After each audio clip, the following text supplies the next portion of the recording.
Coming up on this week's Diz Pod, we have a very special guest for the end of the season, Josh from ResortTV1. Let's go.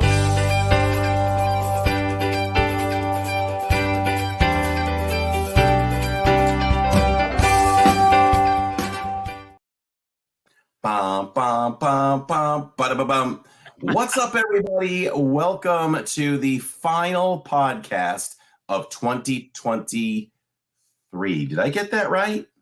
I got that right? We've planned so much ahead that my mind is 1 and 2 weeks ahead. So I always have to check with you. Yes, this is the final podcast of 2023.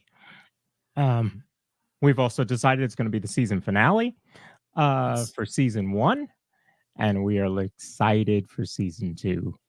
Excited. Very excited. I mean, I took 5 days off. Of course, the weekend was in between that, which I always have. And you told me, this is funny, everybody. This is funny because Lawrence says to me, so I take Friday off to start.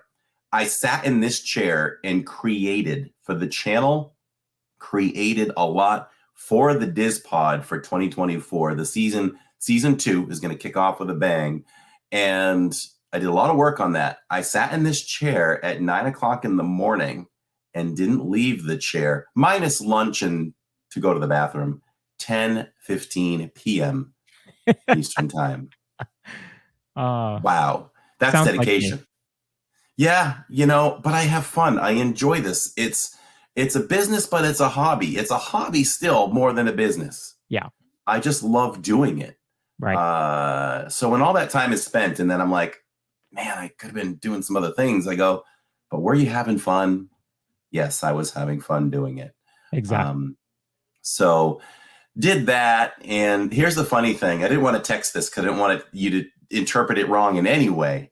But because you and I exchanged ideas back and forth. I sent something over to you. You were like, maybe tweak it here. Went back, did some more. Back and forth. Lots of back and forths. So I was off through Tuesday, and I think it was Tuesday you texted me, you says, man, you worked way too much. And then I said, but dude, every time I sent you something, you're like, hey, are you going to add this? Hey, I've got an idea. Why don't you do this? I'm like, oh, back to the computer. Okay. So I wanted to say, stop giving me things to do. and I almost did. I was thinking that too. I'm like, man, I'm giving him too much. I know he's going back and tweaking but I didn't want to forget, something. So oh, absolutely. Just shoot it over to you. Yeah, that's why you're good for me. And Christmas Day, kudos to you. I dropped the ball. I always do a Christmas message or something like that, and I just didn't do it. And it was late morning or early afternoon. You're like, hey, why don't you send out something? And I was like, yeah, you're totally right. So I decided rather than just do a message, I actually sat down, recorded 'Twas the Night Before Christmas, and read that to all of our viewers who enjoy when I do those sorts of things. So had a good time doing that. Did it all in one take. I think I stumbled a couple times, but that's pretty good. I'm not a good straight reader like that. So I'm getting better. I mean, the podcast is really teaching me to do that. Yeah. So I'll pat myself on the back for that one. So how was your Christmas? It was good. I think when I text you about posting that, I believe I was sitting in the theater because we have a Christmas tradition of always going to the movies on Christmas Day. So we watched Wonka this year. Yes. What'd you think? We liked it. We all liked it. I think there were a good amount of nods to the classic that we know with Gene Wilder. So I enjoyed it. Yeah, it was solid, right? Yeah. I was surprised, and I'm glad I'm not the only one. When the movie starts with a song, I looked at Jacob and I'm like, is this a musical? He's like, that guy, that went over my head. Tammy's like, I had no idea this was a musical. But of course, I'm going to state the obvious, but it's always what I feel like makes a musical is good music. And I wouldn't say that the music, if I rated the music on a scale of 1 to 10, where like Les Miserables or something like that is a 10. Yeah. Wonka, or like I'll say movie wise, of course, Wizard of Oz, right? But Greatest Showman, I thought was a 10. Okay. Wonka's probably a solid 6.5. It was good enough to maybe want to go back and listen to some of the favorites. So yeah, so that was good. Christmas Day was really chill for us. Listen, we woke up and I was the first one up. And what was I doing? I was right here in front of the computer with some coffee, just waiting for everybody to get up because I'm always the first one up. Ants in my pants. And so Jill finally got up at some point, maybe 9:30. And, you know, she did the courteous thing. She was like, well, when everyone's ready to get up, just come get me. I'll be in my room. And I'm like, well, times are changing. And so finally she came out at like 11:30 and she's like, okay, no one's up. Let's go. So we got up and Tammy got nothing. Well, she got one thing. I made sure I got her like the top rated therapeutic pillow for her head. And she loves it. She loves it. We got matching ones. And so I do have a pink one. She's like, why do you have a pink one too? And I'm like, I just thought they came that way. But there's a pillowcase on it. So I looked later when they were delivered. I'm like, oh, there's check marks on the box for like gray and blue. But it's only the center for the real cushiony portion or whatever. So that's working out well. Tammy didn't want anything.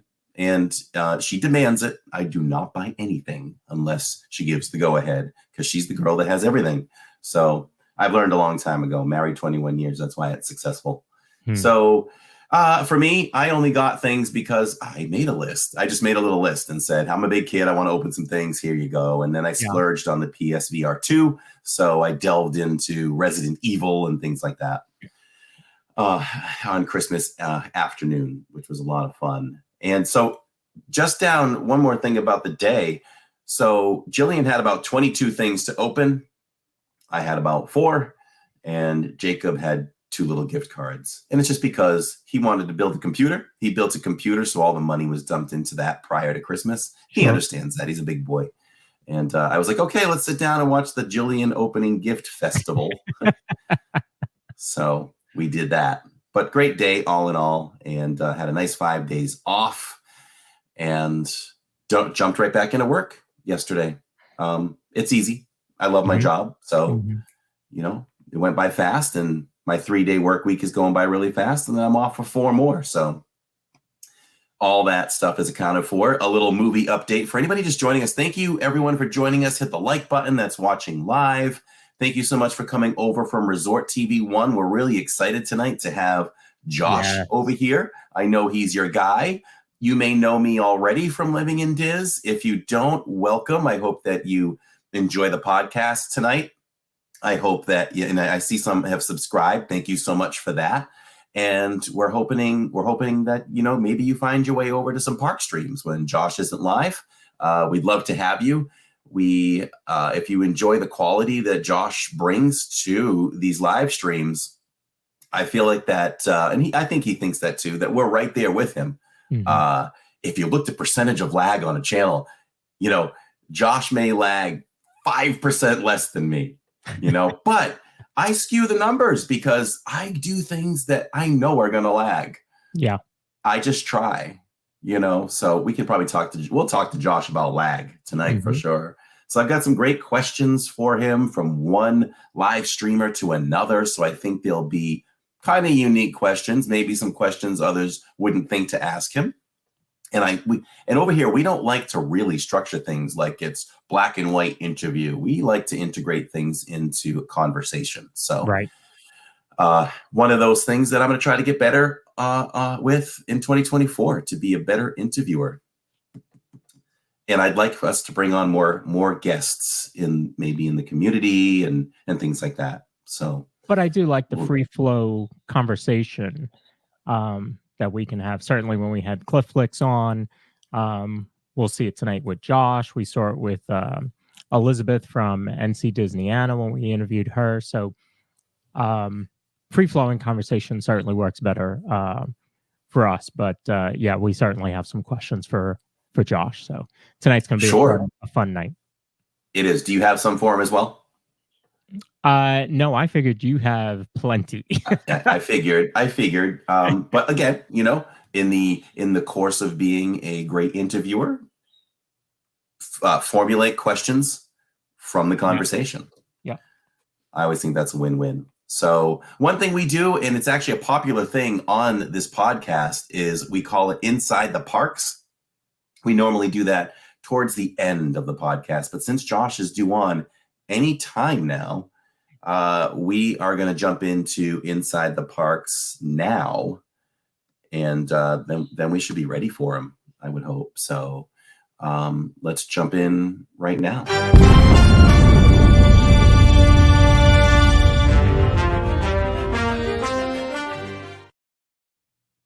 So Inside the Parks actually went outside the parks this week, if you think about it, right? Yeah. So where were you?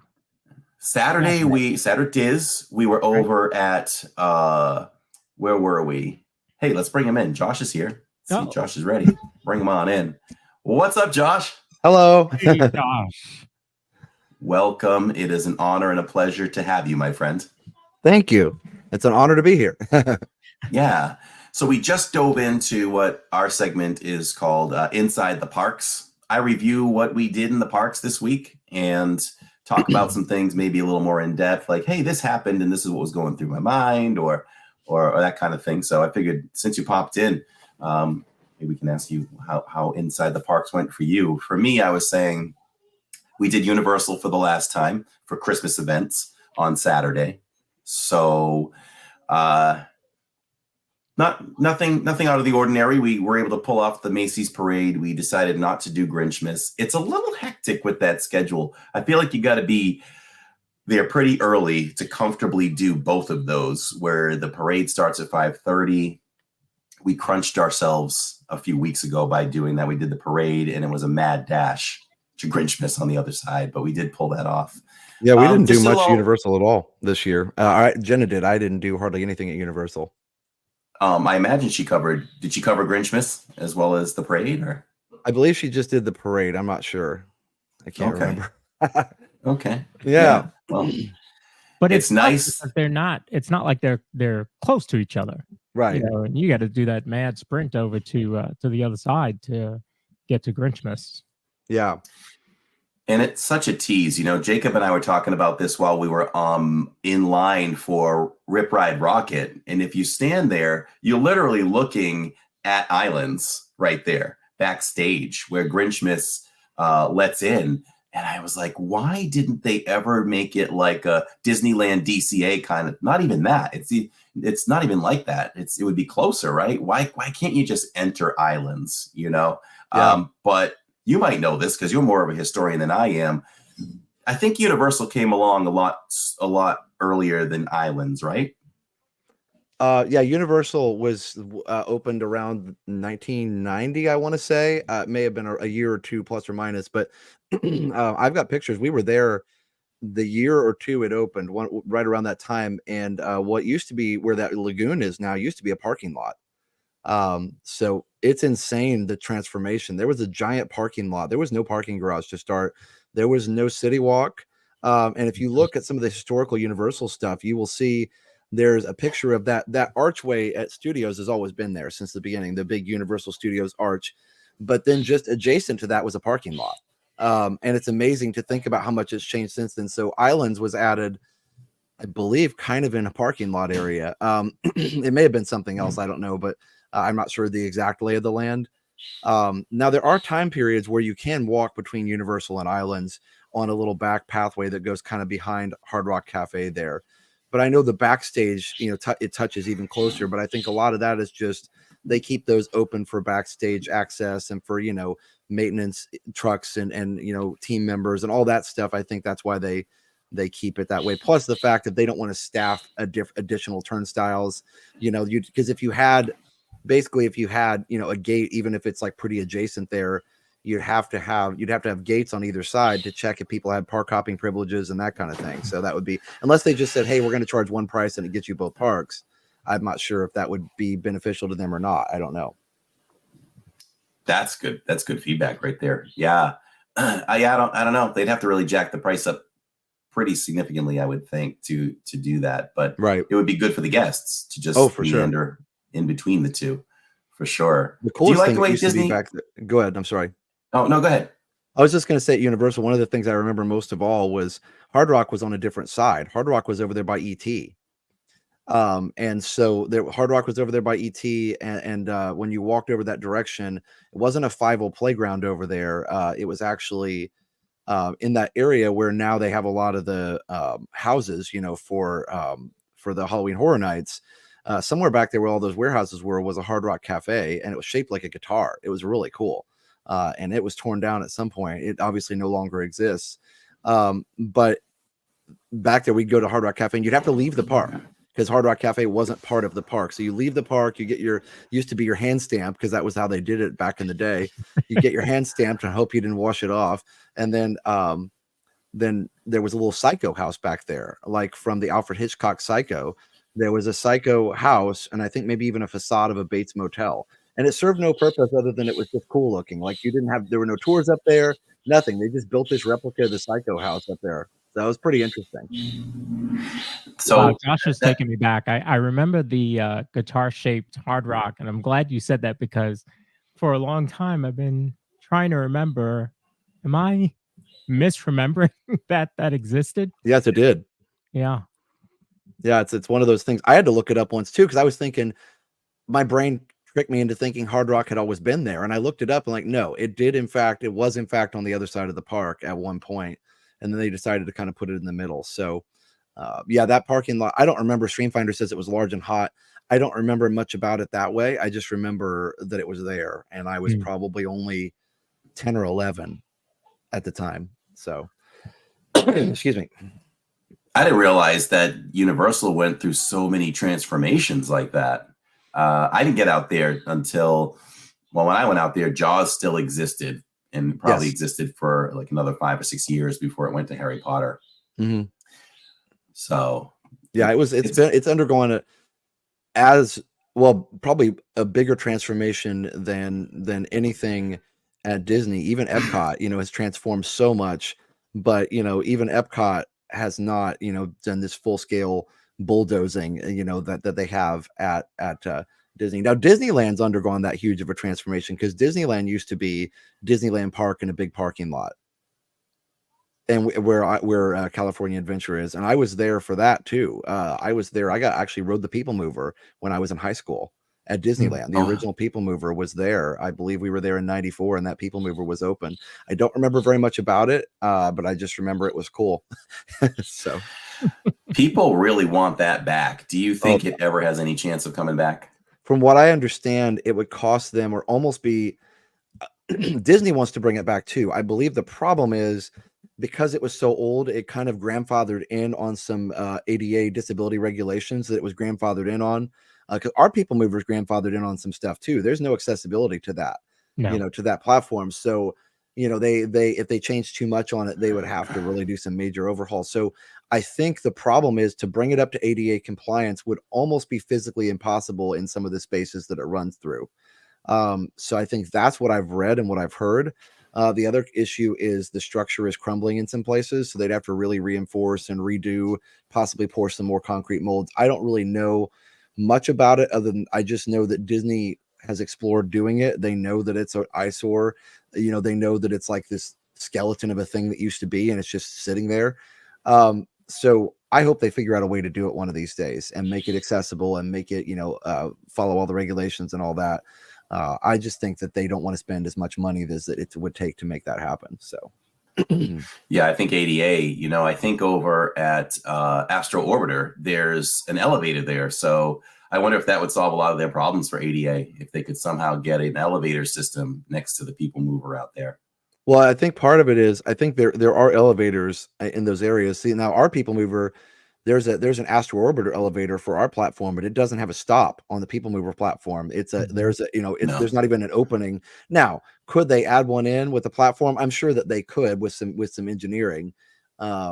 you know, I think the issue with our people mover and why they don't have an elevator for scooters and wheelchairs, and you have to be able to be ambulatory to get out of your chair or your scooter to ride it, is because there's no place to park the scooters and the wheelchairs up there on top of the platform. I think that's the big issue with that. You know, where would you put them?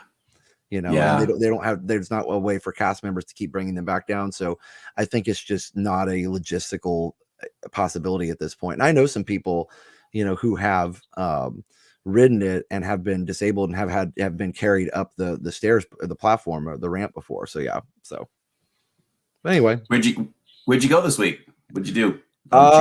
Well, we didn't stream as much with the holidays. I didn't stream over the weekend, but Friday we did the resort hopping, Magic Kingdom monorail resort hopping. So that was super fun. And got to, you know, always enjoy watching the wonderful Christmas time fireworks. And that was the last time, it was the last Christmas party, which we didn't go to, but it was 10 o'clock there on top of Contemporary. So that was fun. And then had some family time over the 3 or 4 days around Christmas. And then Tuesday I was out again, did 9 hours at Magic Kingdom, and then took the boat over to Wilderness Lodge in the middle of that, because people have been asking to see the tree in Wilderness Lodge. It's one of the best ones on property, in my opinion.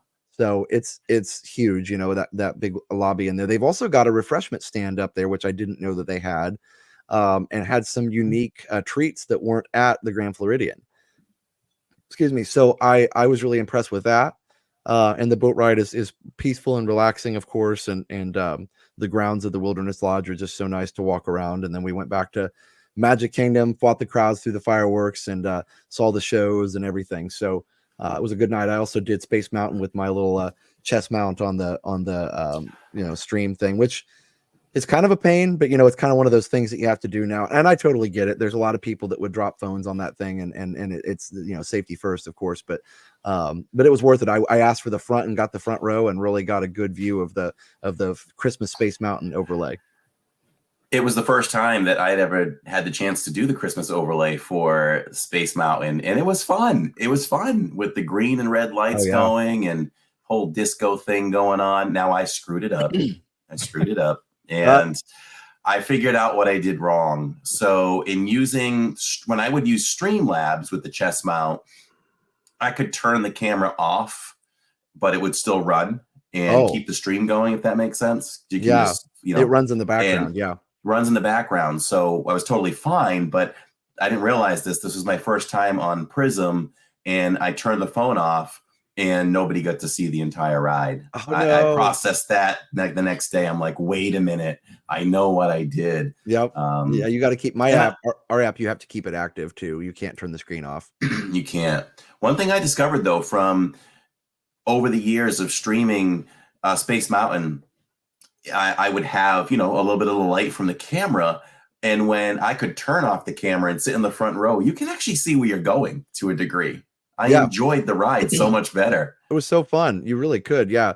No, that's cool. So somebody was asking if I got a new dog. Yes. Like literally, that's why I was a couple minutes late to the stream.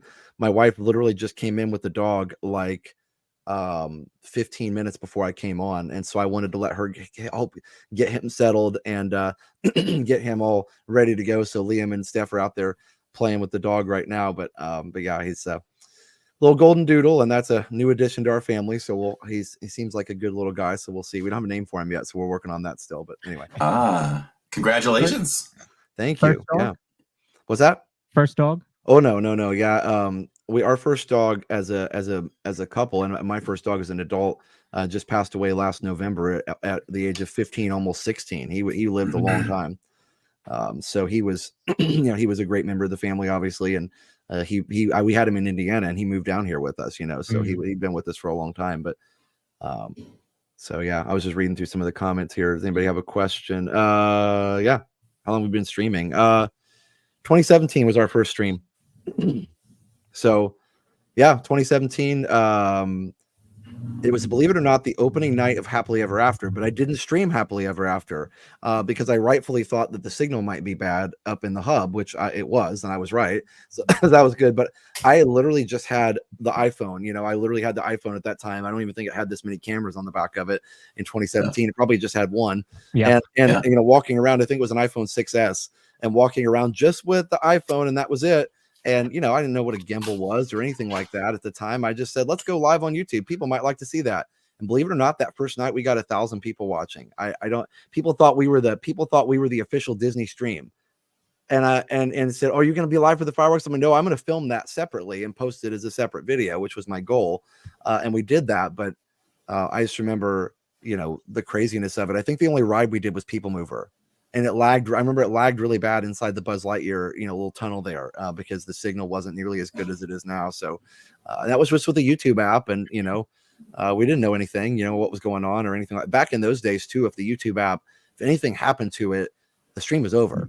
You remember that, right? Yes, I remember those days. Now it's nice. You can pause your stream for an hour and come back if you want, and it's still going, which is nice. Yeah, that's great. So back in 2017, but how old is the channel though? Because you were doing some videos before the live streaming, right? So yeah, the channel itself, if you look on our about page, it says 2006. Which I was one of the people that was a beta tester for Gmail, believe it or not. So I've had a Gmail longer than most people. That's why my Gmail is just JN Nelson. And yeah, I mean, that's on my channel, so I don't mind telling people that, but it's literally no numbers, no letters, or no extra letters. It's just my name. So that's kind of cool. Wow. Yeah, but that kind of started a YouTube channel on its own. And so if you look at our actual YouTube username, it's still, and you can't change this, it's still JN Nelson 79. So, you know, I know some people try and keep their last name secret and all this kind of stuff. My last name has been on the channel since the very beginning, so it's not ever been, you know, and it's fine. But it's just funny, like that we had, I guess, I don't know, I probably didn't start posting stuff until like, I think I posted some stuff in 2007. I posted like a video of the Norway ride that I'd taken and synced up with some of the audio that was the actual real audio from the attraction, the Norway Spirit of Norway movie. And then I think I posted like Oh Canada at some point. And I don't know. Anyway, but after that, I posted like Resort TV. That's where the name of the channel came from, with Stacy and all the different hosts on there. And then the channel that Love Stacy. Yeah, and then the channel that would scroll through and have all the dates and times and, you know, the park hours, which they've kind of been phasing out, that channel, unfortunately. You know, they have like a screen you can go to see all that stuff on the resort TVs, but they don't have the one that just plays through all the music like they used to. But so anyway, I had that. And then my wife, we were at a resort one time and she was tired and didn't want to go to the parks. And this was before Liam, of course, way before Liam. And I said, well, I don't want to go without you, so I'll just wait till you rest. I don't know what to do though. And she was like, go film a tour of the resort. You can post that up on the channel. It's like, oh, nobody's going to want to see that. But then they did. And I didn't talk at all. I just went with the camera and just real smooth, tried to pan around, and I edited it together using iMovie on the phone, posted it up. Yeah. And it did pretty well. Fast forward, Jen had been watching like Tim Tracker and Justin Scard and Adam and all the OG vloggers while she was in California. She hadn't moved back over here yet, and she'd come over to Florida for a trip, you know, to visit, and we'd gone to a Halloween party. And so she's like, we should do a vlog. I'm like, okay. So the very first ever ResortTV1 vlog was at a Halloween party in 2015. We did a vlog, and I don't know, it's kind of funny because we didn't even, the channel wasn't named yet. I don't think ResortTV1 was even the name of the channel at that point. So it's still J Nelson.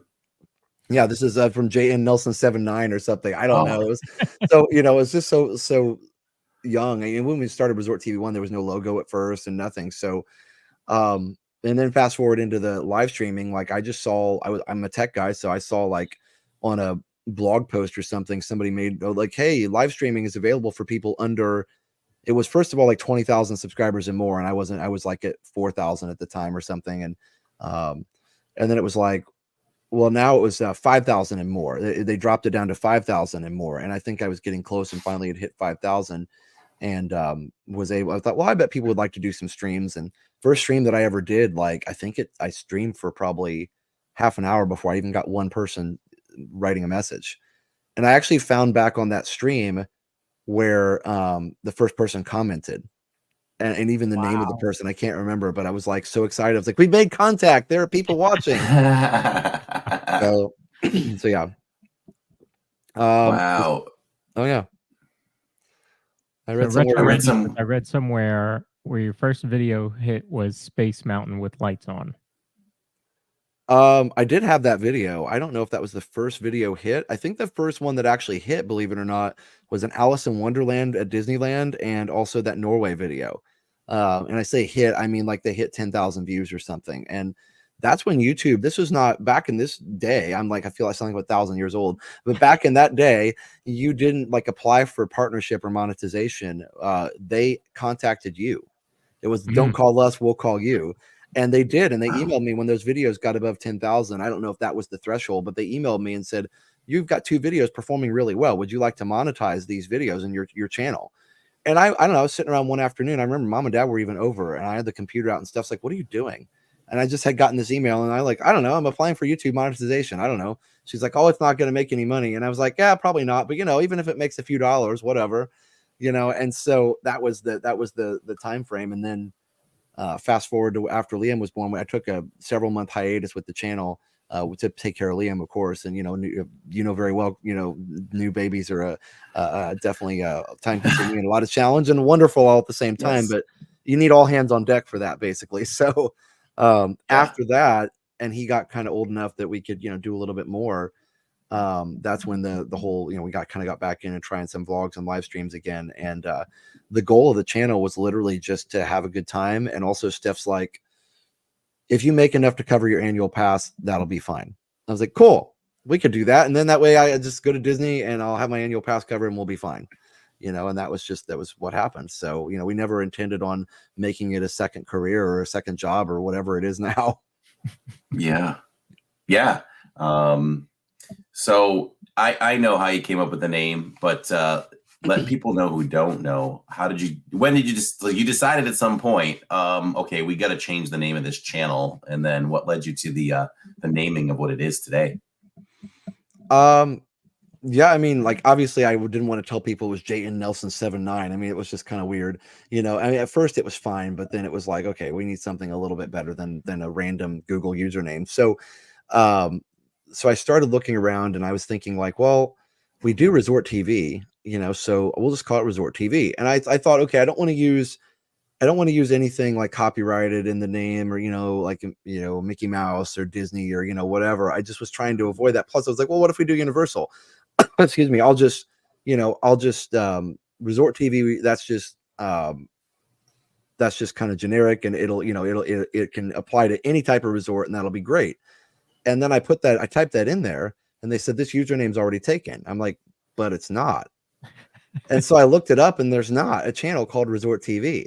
I'm like, that's weird, but they would not allow me to do that. And I'm like, okay, well, what if I add a number? Well, what if I just add a number 1? And I'm like, oh, that sounds kind of cool. Like New York 1 or, whatever. And like Resort TV 1. I'm like, and I said it out loud and I'm like, that sounds kind of cool.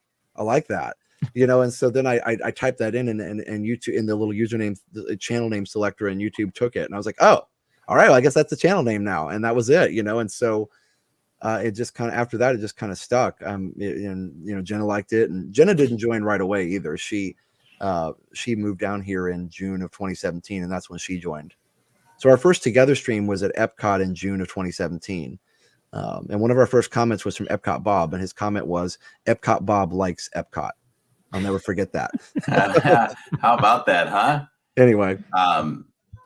Disney likes to sneak things in with Easter eggs and Pixar and numbers and letters and all that. Have you ever thought about taking the JN Nelson and just incorporating that sneakily into a t-shirt or something? No, but that's a good idea. Yeah. A little Easter egg. I think that's a good idea. I think that's a good idea. I think Josh stole my my questions, my show notes, because I'm so sorry. Answering. No, this is perfect. Too many questions. Back. I don't have to ask, the first 4. That's awesome. Yeah, I love it. Great minds think alike. So yeah. Jenna comes along. Jenna was living in Indiana. Jenna was living in Indiana at first, and then they moved to California. They had a business venture out there, and then Jenna they both had jobs out there, and but then it didn't work out, and so they were gonna. So Jenna had told Dale. Dale was resistant to move down here, and Jenna had told Dale, like, okay, we tried California, like, it's my turn. I want to go to Florida, because mom and dad were already down here. I moved down in 08. Mom and dad moved down in 09. And then 2017, you know, then Jen and Dale finally did move down here, and yeah, the rest is history. So Jenna comes here. At what point does she become part of the channel? Pretty And much right. who initiated that? Did she want to do it, or she had good ideas, so it just kind of melded together without, you know, saying, "Hey, come aboard"? Or she had already been posting videos, like sending them to me, and I posted them for her, just because I was, you know, it was like I wanted her involved in it, but also because we both love Disney, but also, you know, I thought it was cool to bring a different perspective to the channel than what I could bring by myself. And so having, you know, first of all, having my sister would be a unique perspective, because I noticed most of the vlogging groups were couples, you know, husband and wife, boyfriend, girlfriend, you know, whatever. And I thought, well, brother, sister, that'd be a cool dynamic, you know, and so that might work. And then also just bringing, you know, I'm not into shopping or fashion or food. And so bringing, you know, her in, that she is into those things, you know, bringing a different perspective to the channel was huge. And when she would make her vlogs, you know, people really liked them. And it was like, okay, this is good, because I'm only going to do, you know, what I'm comfortable with. And she's going to, you know, stream finder. It's great. So yeah, it's so funny because everybody thinks that we're married, and you know, we don't talk about it that much. We just assume everybody knows. So inevitably somebody will come on and say, you know, what was your wife's name again or something. And it's fine. They don't know. oh, we lost you. Oh, I hit the mute button. We'll just tell them that we're brother and sister, and it's fine. You know, people don't know. So yeah, I'm sure you're used to it at this point. Doesn't make any sense to get frustrated at this point with that, right? No, no, exactly. I mean, people, you know, people don't know. Like if they're new to the channel, they wouldn't know. They would probably just assume that we were a couple. We do have to tell PhotoPass photographers sometimes. So like, get closer, put your arm around her, give her a kiss. And I'm like, no. And she'll be like, he's my brother. It's like, oh, okay, let's do a different pose. You know, so we do, and sometimes we'll walk up to PhotoPass, and I mean, I get it. Like if I was PhotoPass, I would assume too. Not their fault at all. They're just doing what they're trained to do. But you know, so we walk up and say, hey guys, we're brother and sister, and that way they just know right off the bat like what poses to say and things like that. Yeah, how about that? That's interesting stuff right there. I mean, that's like what we were watching the Charlie Brown the other night. That's when Snoopy likes to lick Lucy, and she gets all grossed out. Yeah, exactly. Dog germs. Yeah. So Jenna was pretty good with the vlogging early on. How about, was there a learning curve with the live streaming for her? Was there some teaching going on? Yeah, there was. She didn't hold the camera for live streaming for a little while, and there was a really good reason for that. We had to figure out the chat filter settings, because there were, when I did first bring her on, if you've ever been on a gaming stream, like a Twitch gaming stream, and seeing how the chat goes, that's kind of what the chat looked like when we first started doing YouTube. And so there were some very inappropriate comments about Jenna at first, and I did not want her to see that. And literally, like sometimes I look at it and go, bro, that's my sister, like stop, you know, like, so, you know. But anyway, I don't say bro that much, but you know, you get the point. Like I was just like, I have to find a way to filter out these comments. And I told her, I was like, I don't want you to hold the stream until we can get this cleaned up, because you do not need to be seeing this stuff. And luckily it wasn't that hard to do. We just, you know, we sat around one night and tried to come up with all the bad words we could think of, and you know, had to laugh about it. And then we that must have been fun. It was kind of fun, you know. It's, you know, because you're just like the immature side of you, like, okay, wait, what about this one? What about this one? You know, so then we typed them all, and then inevitably somebody will come up with one you didn't think of. You're like, oh, gotta add that one later, you know. So but anyway, so that's why originally she didn't add. And then, you know, it's actually, I don't know if you've done it a couple times. I did it until you saved me with the gimbal. It's actually a lot harder streaming barehanded, I call it, with no gimbal than with the gimbal. So our streams, we would have to take a break after like an hour and a half, because we'd get really tired. Yeah. I mean, I forgot my gimbal. You know what that's like. It's just a sick, sunken feeling in your stomach when you look in your bag and you don't feel that gimbal, and then you look again, and then let me look again. And I almost canceled. Are you sure it's not there? A few weeks ago, I messaged you. I'm like, I don't have a gimbal. I don't even know what I was hoping you would tell me, but I was hoping. I felt so bad. I thought I need to start carrying an extra one, because I owe you one. yeah. I used to carry an extra one, and it got to the point where my DJI, which was my spare. I like the Moza a little bit better, but I have the Osmo Mobile 4 as well. And it got to the point where that one was really setting off the security, and I got tired of having to stop every time. So I just started not including it in the bag. So, but yeah, anyway, no, if you guys don't know, I think a lot of you do, but Corey really saved me that night. I was also already having a really bad day. Like I think that was when we found out our identity had been stolen. Yep. And we had all these fake accounts in our name. Our credit was in the tank, and it was just like, I just needed to get to the park and get out of there. And I get into the Magic Kingdom and realize, I think what it was I got through security. And then as I'm rearranging my bag after security, I'm like, there's no gimbal in here. And I didn't know what to do. And my wife was like, okay, well, just go in the chat, tell people you can't stream, and have a great night at the park. Excuse me, you could use some time anyway. And she's probably right. It would have been fine. I could have just canceled the stream and enjoyed a night at Magic Kingdom. And I was like, no, I'm going to have a stream at least for a little bit, And so then that's when I texted you, and Corey literally came to the rescue. So it was awesome. Yeah, it's so funny too. Like, well, you know what? I was carrying 2 gimbals at the time because one was a little bit older and it just wasn't holding a charge for the entire length of when we do Saturdays, which is typically from 3 to park close or whatever. So right. It just wasn't holding the charge, and I didn't want to keep an additional cord in the gimbal plus the phone. So bought a new one and just kind of flip-flopped them. And I was glad I was able to help you out that night. So a few weeks ago, I live streamed from Disney Springs with no gimbal, and I got good reviews on it. If you really work on it carefully, you can hold it pretty still if you really work on it. Well, probably for the first year of our channel, we had no gimbal. And I remember starting to say, okay, we're starting to grow. Let me go to Tammy and say, hey, I think we got to drop $100 or so for this gimbal thing, and glad we did. I put on my Christmas list, actually. One of my clients bought me one. So that was pretty cool. That was the first time we met Josh. Oh, that was the first time you guys met. Yeah, over there. We were standing over by Dumbo. Yeah. I remember that. Yeah, I was like, oh my goodness, I appreciate you so much. Like, I was like, it's just the deal. Like when you got a stream set up and you got all the work done and your brain's got the stream planned, and then that, like you said, and then that monkey wrench in the works, and you're just like, oh. And I was gonna, what my plan was actually, if you hadn't had an extra one, my plan was just I was going to walk around maybe for an hour or two, see how long I could hold out with just the phone, do a people mover, and, probably call it a night early. And, so it was really nice that we were able to keep going that night. But no, and that's the thing. I think a lot of people don't know this. I was talking about this the other night. Like when streaming, was kind of in its infancy, there was a lot of competition at the beginning, and Jen and I really tried hard not to be a part of that too much.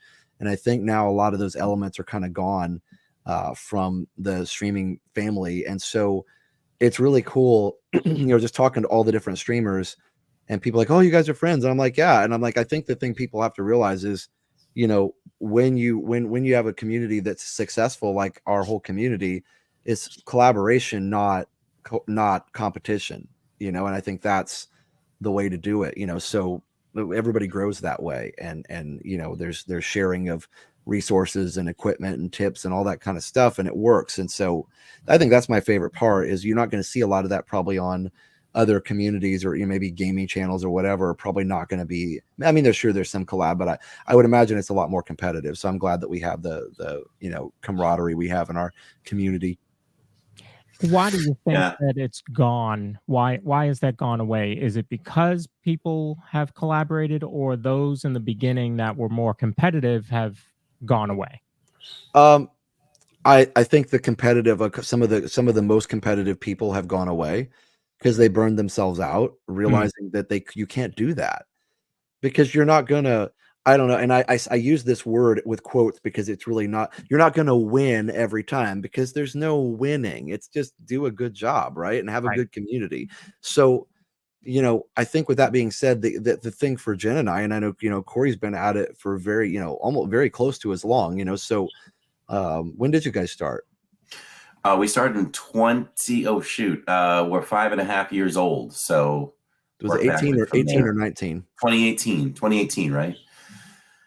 Wow. Yeah. So 2018. I didn't realize we were that close. Yeah, about a year apart. So I mean, behind but I think what happens is you just, those of us who've been around for a while, we just keep going, and we kind of just like, if you've got all this competitive noise over here, you just keep going. You don't worry about all Yeah. that, and you just do your Yeah. thing. And so, you know, there was that. I think just refusal for us, it was a refusal to participate in it. We're going to go and we're going to have a great time, and people are going to watch. And that was really just as simple as that, you know. And if somebody decides to watch somebody else, that's fantastic. And sometimes, you know, we got to, when it started being collaboration with a lot of channels that we were friendly with, like you guys, and also the other Corey, you know, Corey Meets World, and all these channels that are very friendly.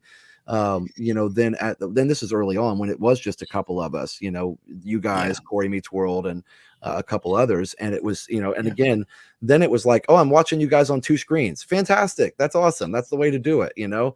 And then sometimes we'd even say, oh, I'm going to be on this side and you're going to be on this side, and you can see different angles or whatever, you know? I remember with Corey Meets World one time, he was like, I'm going to be on the top of the Contemporary. I'm going to be in the Magic Kingdom. Cool. Watch both, you know? So I think that's what it's all about, and not trying to one up somebody, because when you're in a one-upmanship game, you're not going to be innovating in that way. You know what I mean? You're not going to be your best. You're going to be worried about that competition and not just giving the viewer a good experience. So yeah, that's well said. And I have that outlook too. It's good to hear your perspective on that when you pull back, because post-COVID, that's the way I felt. Like it's kind of like, you gotta put you and Jenna here for being the pioneers of it, but like just below you were people like us and that crazy Disney lady. Yeah, there was just a handful of us, Corey. Yeah, and then it seems just like after COVID, just it exploded. There's just so many people out there now. Mara says the only competition in the community is who can ride the most rides in the final 2 hours. Yeah, Corey Meets World and I had that one in the competition, and that was fun. You know, it wasn't like, I mean, that's the kind of competition that would be fun, like do that kind of, and it was for, you know, it was for charity too anyway, you know, so we did some for Give Kids the World. And so those kind of competitions I think are healthy, but you know, you're just having fun, you're playing a game, not like whose channel is better. Like that's not, again, it's like that would be like saying who's better, ABC or CBS. Well, they both have good shows. You know what I mean? Like, so why would you don't need to pick one or the other. You can watch all of them. You know, if you like something on ABC, you like something on Fox, you like something on Disney, great. It's not a, you know, it's not a problem. So I think that's what's so fun about it. And it's just for the viewer. It's what fits their personality, right? Sure, absolutely. And that's going to determine who they watch. We're all showing Disney, you know, so it probably does boil down more to the product, the quality that's being delivered, the interaction, and the personality of the viewer to, you know, the creator, I guess. Yes, 100%. You know, and it's kind of like sometimes, you know, we get an influx of new names in there. You know, I'll say, hey, welcome in. We try to bring a different kind of fun. We're doing it like no one else is, and my reasoning for that is just, hey, we're a family. We're a husband and a wife and 2 kids that are very involved in the channel. So, you know, if that's something that interests you, you know, hang out, look, you know, watch, and if you like it, subscribe. You know, so. Are you the hardest working man in the Disney World community? I don't know about that. I mean, you know, I was just talking to Ron on the go the other day. You know, he's live like all the time, so I definitely don't think I'm and Ron's a super nice guy, but I don't think I'm the hardest working. I think I work as hard as I can and have the desire to work, and I know you do the same. You know, everybody does, I think. So yeah, you know, I know a couple of years ago or last year or sometime, I don't know, I got an award from some award, something that for the hardest working, whatever, Disney something. And I was nice. I appreciated it. But it was, you know, to me, it's just about improving the product every time, you know, improving what the viewers see every time. And we've talked about that. Corey and I have talked so much offline about those types of things and shared information. And, you know, I mean, there was one time I was hanging out with you and we're talking about Big Thunder. It's like, oh, I didn't know we could do that. Yeah, let's do it. Let's go. You know, that kind of stuff. And, you know, just like, oh, and by the way, if you sit in the front, it's better because then you can get out of the tunnel faster. And, you know, just those little tips, because why not share that stuff, you know? And then when you share your gimbal, like, why not? Because at the end of the day, we all benefit from that kind of stuff. So I think that's really what it's all about. Like, as far as hard work, you know, we all have time to do it differently. You know, for me, if I have a problem on a stream with technology, I'll obsess over it until I fix it. Yep. And I've done that. And that's when I've reached out to you sometimes. If I'm trying to work through something and I just know that you most likely know that answer, that's when I'll just reach out and just say, hey, Josh, this is what I'm having trouble with. Oh, for sure. What And can I'm I do happy to here? help. When the time I felt for you so bad when your channel got taken down for a little while there. I mean, that's everybody's worst nightmare. But I knew in the back of my mind, I was like, he's going to get it back. He's going to get it back. And honestly, and I know you knew this, or I don't know if you knew this or not, but I was obviously waiting for you to get it sorted out on your own. But if that had not worked out, I was very ready to email my YouTube contact and say, hey, I have a friend who has a big issue, and I need you to pull a favor for me, because, you know, I would 100% have done that, because I know how frustrating it is, and YouTube's this ginormous corporation. It's like getting somebody at Apple to talk to you. You know what I mean? Like Apple. I'm not talking about the Apple store. You can walk in there and talk to somebody every day, but like Apple corporate, you know, like somebody to talk to you. It's like a big faceless corporation with thousands of employees, and YouTube's the same way. And I'm sure there are tons of really great people there that really care, but actually getting to talk to them is difficult sometimes. And so I'm glad that you got through to somebody. You know, that gives me the chills. You know, thank you so much. I can't thank you so much for, you know, considering that favor. That means a lot to me. It was a devastating time. It really was. It was like a death in the home. You know, it was a time where we put our heart and souls in this. My kids have grown up on YouTube. We never even went into this to be famous or build it to what it is. We just wanted to share Disney. And, you know, we have thousands of hours of time documented, and just so much. It was pretty solemn for a few days around here. And a lot of people reached out to offer different ways to help and all that. But the one that stayed at the main core was definitely you. So thank you once again for that. And the one simple thing that you directed me to was contact them on Twitter. I think it was you. Yes, because that's how I've noticed people get stuff done. I hammered Twitter, and finally, after a few days, got through, and I worked with YouTube pretty quickly after that to restore that. So as long as you can get in contact with a human over there, that's all you have to do is find a non-robot, find a human to talk to. That and yeah, Twitter seems to be a great place to contact YouTube. If you have a legitimate issue like that, you know, I mean, I feel bad. I'm sure they got hit up with silly things all the time, but you know, I have seen a lot of people who've lost channels for, you know, illegitimate reasons like that. You know, somebody hacks it and takes it over. And that's, you know, it's really, I think, it's good that they have that to where you can actually get a hold of a real person. I love Retro Randy says, I subscribe to Living in Diz the Night, Corey loaned the gimbal to Josh. Awesome favor. And I think that is, you know, that in and of itself is cool, because you see a community that's willing to share. You know what I mean? That is like, hey, I've got one. Absolutely. Let's make this happen, you know, and work it out. And the same thing, like if this is a competitive community and you text me and said, I lost my channel, I don't know what to do. If it's competitive, I say, oh, wow, I'm sorry. Good luck. Yeah. You know, and I mean, no, of course not. I would put myself in your shoes and I would be devastated, heartbroken. I'd be like a mess. So I totally, was like, I told my wife, I was like, I can't even imagine what's going through his mind right now. So, you know, but obviously, and then when you guys went live right after it came back on, we were all so happy. But I think, you know, I think that's the mark of the community, is you being willing to loan me a gimbal, on the spot. And, you know, just everybody being willing to help you when your channel went down.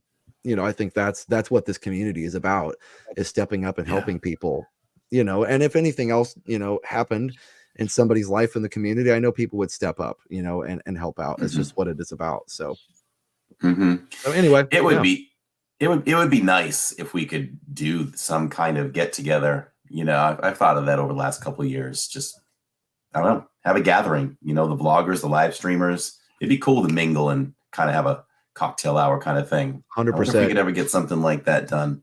Oh, for sure. Yeah, for sure. So anyway, cool. What other questions does everybody have, or what else do we want to? If anybody has questions in the chat, definitely put a queue ahead of it, and we'll try to collect those.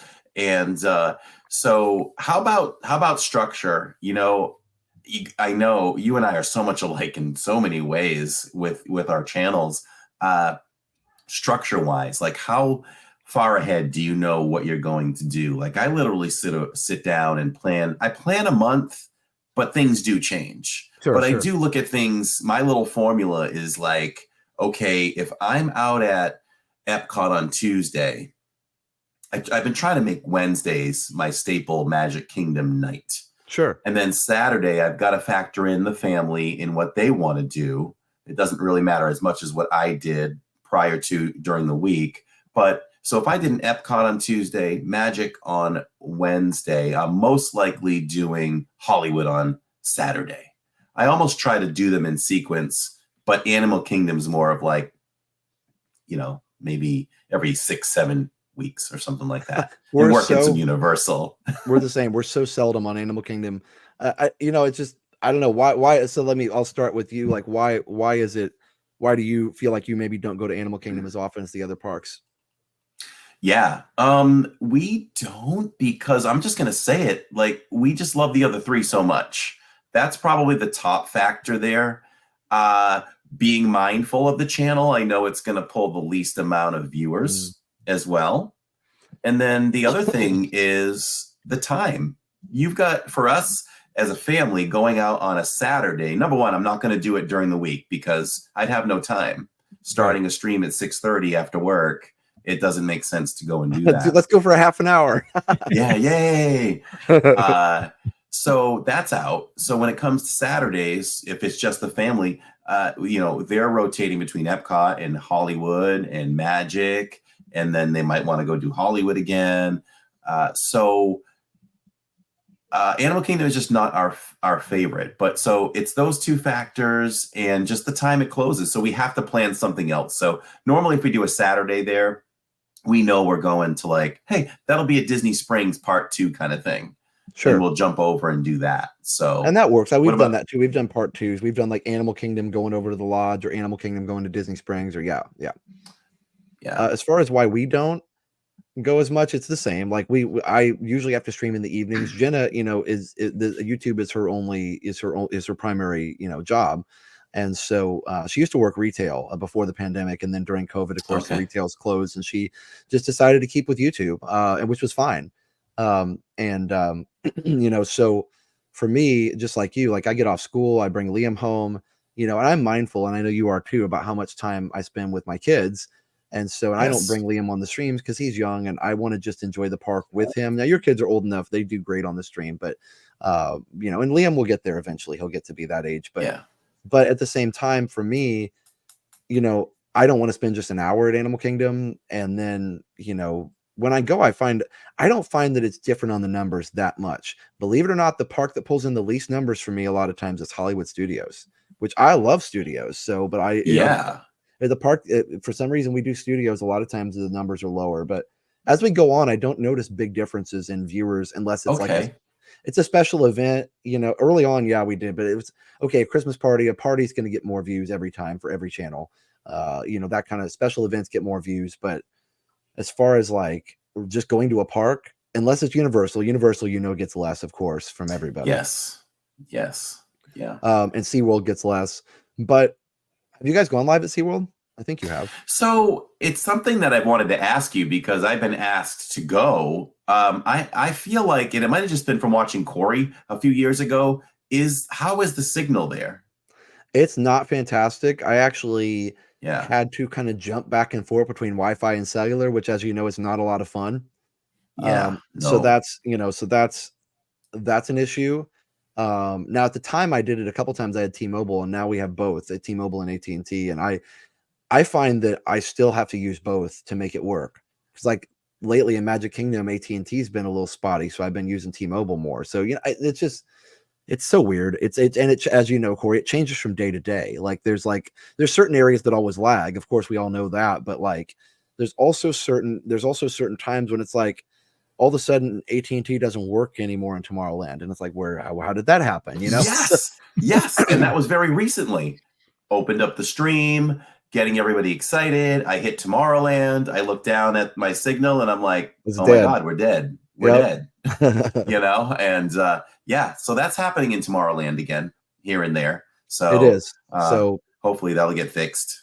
yeah, for But sure. you're right. You and I, you ever find yourself, one conscious effort that we're trying to make is get ourselves in the parks a little bit more without being live. Yeah, good. So being, you know, an hour away, we usually have a purpose for going. We have certain days that we're available to go. So when we go, we've got to feed the channel, but we're trying. And there's been times way more often recently than in the past where we're going without streaming. So I do still find I'm so programmed that I'll be on a ride or something and I'm not live, and my mind will go, oh, switch over. Oh, switch signal. And I'm like, wait, I don't have to. Just watch the ride.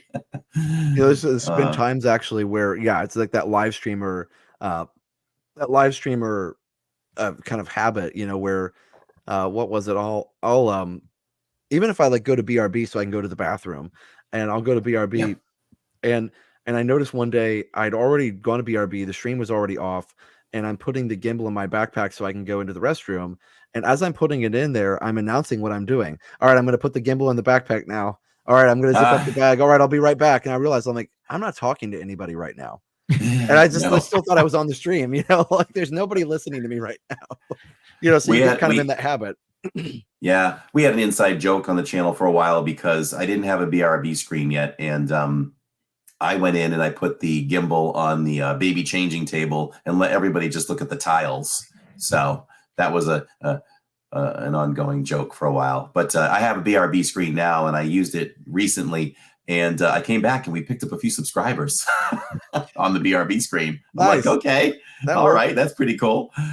Why not? So how far ahead do you schedule? You know, we sit here on Thursday. Do you know what you're doing this weekend? Do you know what you're doing next weekend? Or is that even too far? It's literally a week in advance, pretty much. Now, if we have major events, obviously we all schedule those in advance. You know, we've had New Year's Eve scheduled forever, and we do New Year's Eve, you know, Saturday we'll do at Magic Kingdom, and the Sunday, New Year's Eve, we'll do at Epcot like we do every year. But as far as like Friday Night Live, we pretty much plan like the week before or maybe a couple days before. This tomorrow's Friday Night Live, we planned like earlier today. Because it was kind of like, oh, we're going to go to Epcot and Magic Kingdom. Okay, where do you want to go? You know, whatever. So we were just trying to figure that out. But as far as the other thing is kind of funny, like we announce all our other streams, and we just got in kind of this habit. We used to stream once a week. That's it. You know, and a lot of channels did just once a week. And that was kind of for us. I used to live in Lakeland, so it was like 45 minutes. So I couldn't go as much, you know, and the traffic got worse and worse and worse. And we're glad we moved closer. But so we would do this big thing where we would have like the announcement videos, and people got to the point where they really liked those little Friday Night Live surprise things. So what day is it? We just kind of stuck with that. Like, so after I get finished with this podcast, then we'll go, I'll make my announcement video for tomorrow because people just like it. Like there's no really reason for it except for it's just fun. But yeah. Anyway, so I don't know. So we schedule about a week in advance. That's about it. And that's why I tell people will email me, and I always feel bad because I want to meet people, of course, but people will be like, oh, what park are you going to be? Like somebody will email me, and what park are we going to be on February 1st? I'm like, I have no idea. You know, I get that too. And I don't want to tell, and it's not to be rude at all. I wish I could tell you, but I don't want to tell you now. Then they make all their plans based on that. And then we have to switch for some reason, or we want to switch. And I don't ever want to feel like locked in to like, if we say, oh, actually something cool happened at this park over here, we want to go cover it. And now we're locked in because we already told 5 people we're going to be over here. You know, so there's that element of it, but also just sometimes we just like to have the flexibility of it. So, you know, sometimes we have a tentative idea, but that's why we don't even announce them until like a day or two before a lot of times. Okay. So yeah. Let's see. Do you think that this is from Dave Wren? Do you know Dave Wren? Yeah, Dave's in our chat for sure. Okay. Do you think that they will connect the Skyliner to Animal Kingdom all the way to MK? You know, I hope they do. I'm not optimistic about it because I think that for Disney, the bus system works just fine. So there's that. And I think that also, sorry, I heard the dog whining in the background. I'm like, what's going on out there? Anyway, I think also the most likely thing that's probably going to happen first that I've heard rumors about is connecting Animal Kingdom Lodge to Animal Kingdom via a very short Skyliner. I think that makes a lot of sense as a test pilot program to say, okay, we've done this one Skyliner. Let's do a real short little run. It makes sense to connect those two parks via Skyliner.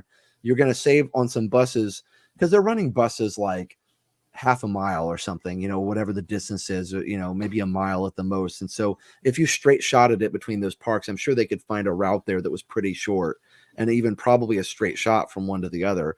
I don't know how many trees or how many things would have to be cleared for that. But so I think that might happen. I know the one thing that won't ever happen, and I wish that it would, but it won't, is there will never be a Skyliner to Disney Springs. And I'll tell you why.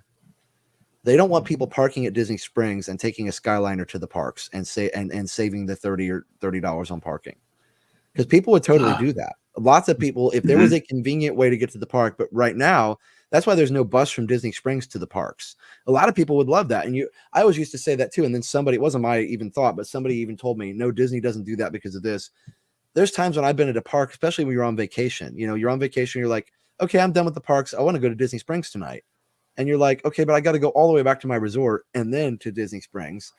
And you're like, why? Disney doesn't like people shopping and spending money. Surely they want people to go shop there and make money.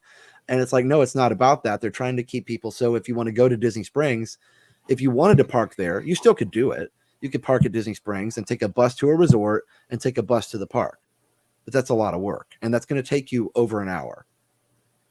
Unless you get really lucky, it's going to take you an hour at least to do that. So that's the reason I think why the Skyliner will not ever go to Disney Springs. Maybe they'll connect some of the other parks. It would be awesome. I know they don't need to connect Magic Kingdom and Epcot. We've already got a monorail for that. So Animal Kingdom, I agree with Dave. Probably the most logical one would be Animal Kingdom to Magic Kingdom, or Animal Kingdom to Epcot, maybe. So I don't know. Anyway. Jill DeFore wants to know, would your favorite stream be the rain shower and people mover? That was probably the funniest one for sure. There's been some funny ones, or funny but painful when I fell and landed literally flat on my rear and on my back when I tripped going up to the people mover one time. So that was fun. There's those benches in Tomorrowland that stick out. It's like the bottom of it's like triangular a little bit. They're concrete. Concrete. Yeah. Concrete. Oh. They're more like planters, I guess, but they're concrete and they're not straight down. They stick out. And so somebody was walking next to me and I was going to walk between him and the concrete thing. And I underestimated how close I was to the concrete and I tripped and I went backwards like this. And I ended up on my back. Still don't know how I didn't hit my head. But I went backwards and ended up on this concrete planter and mom was with me. She's like, you all right? And I'm like, I think so. I fell really hard and the stream, the gimbal went all wonky and everything. And so then of course I had to post that as a separate video. So it was funny later. I was pretty sore for the rest of the night, but my favorite stream, I don't know. It's just so hard.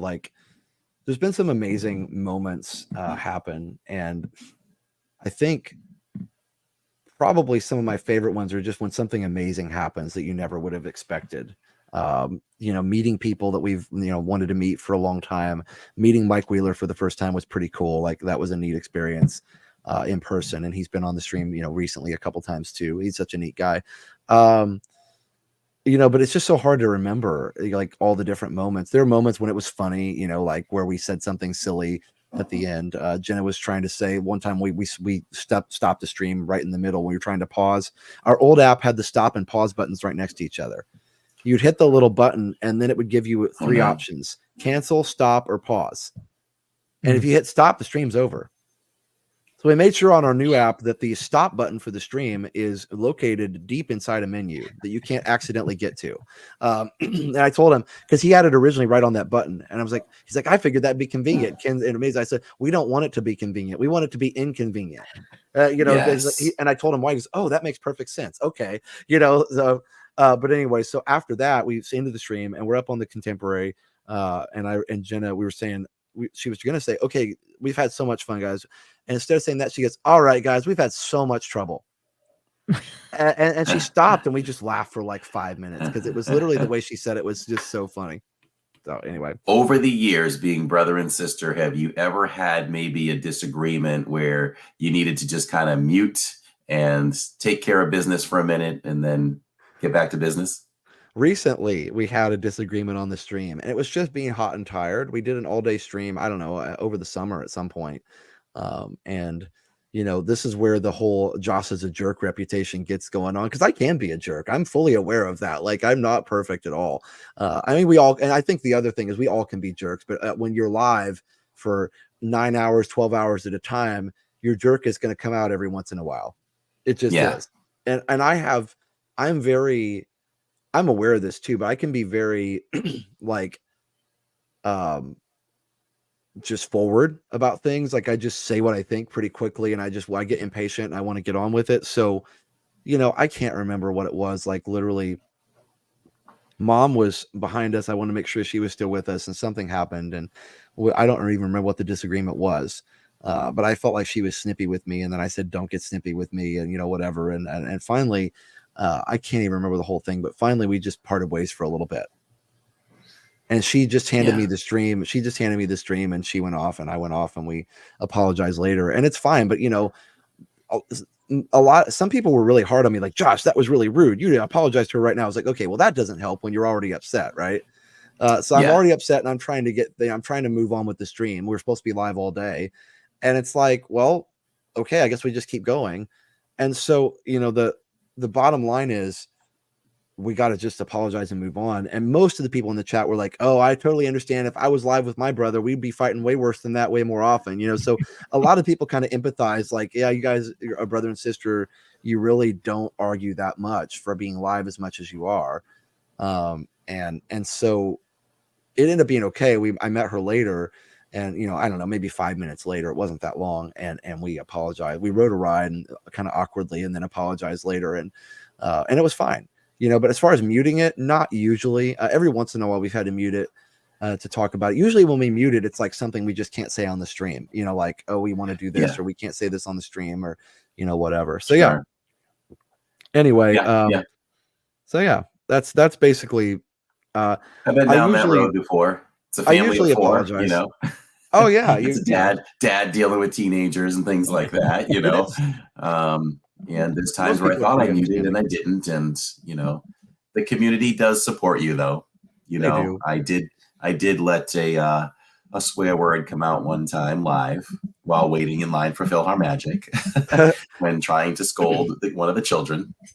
And well, they said, we totally understand. We've been there. We had teens, and they just really made me feel really good, you know, about that, for that support. What's the quickest you got into MK from the TTC, says Resort Budgeting. So this brings me to a thing. So security, we know they're doing their job.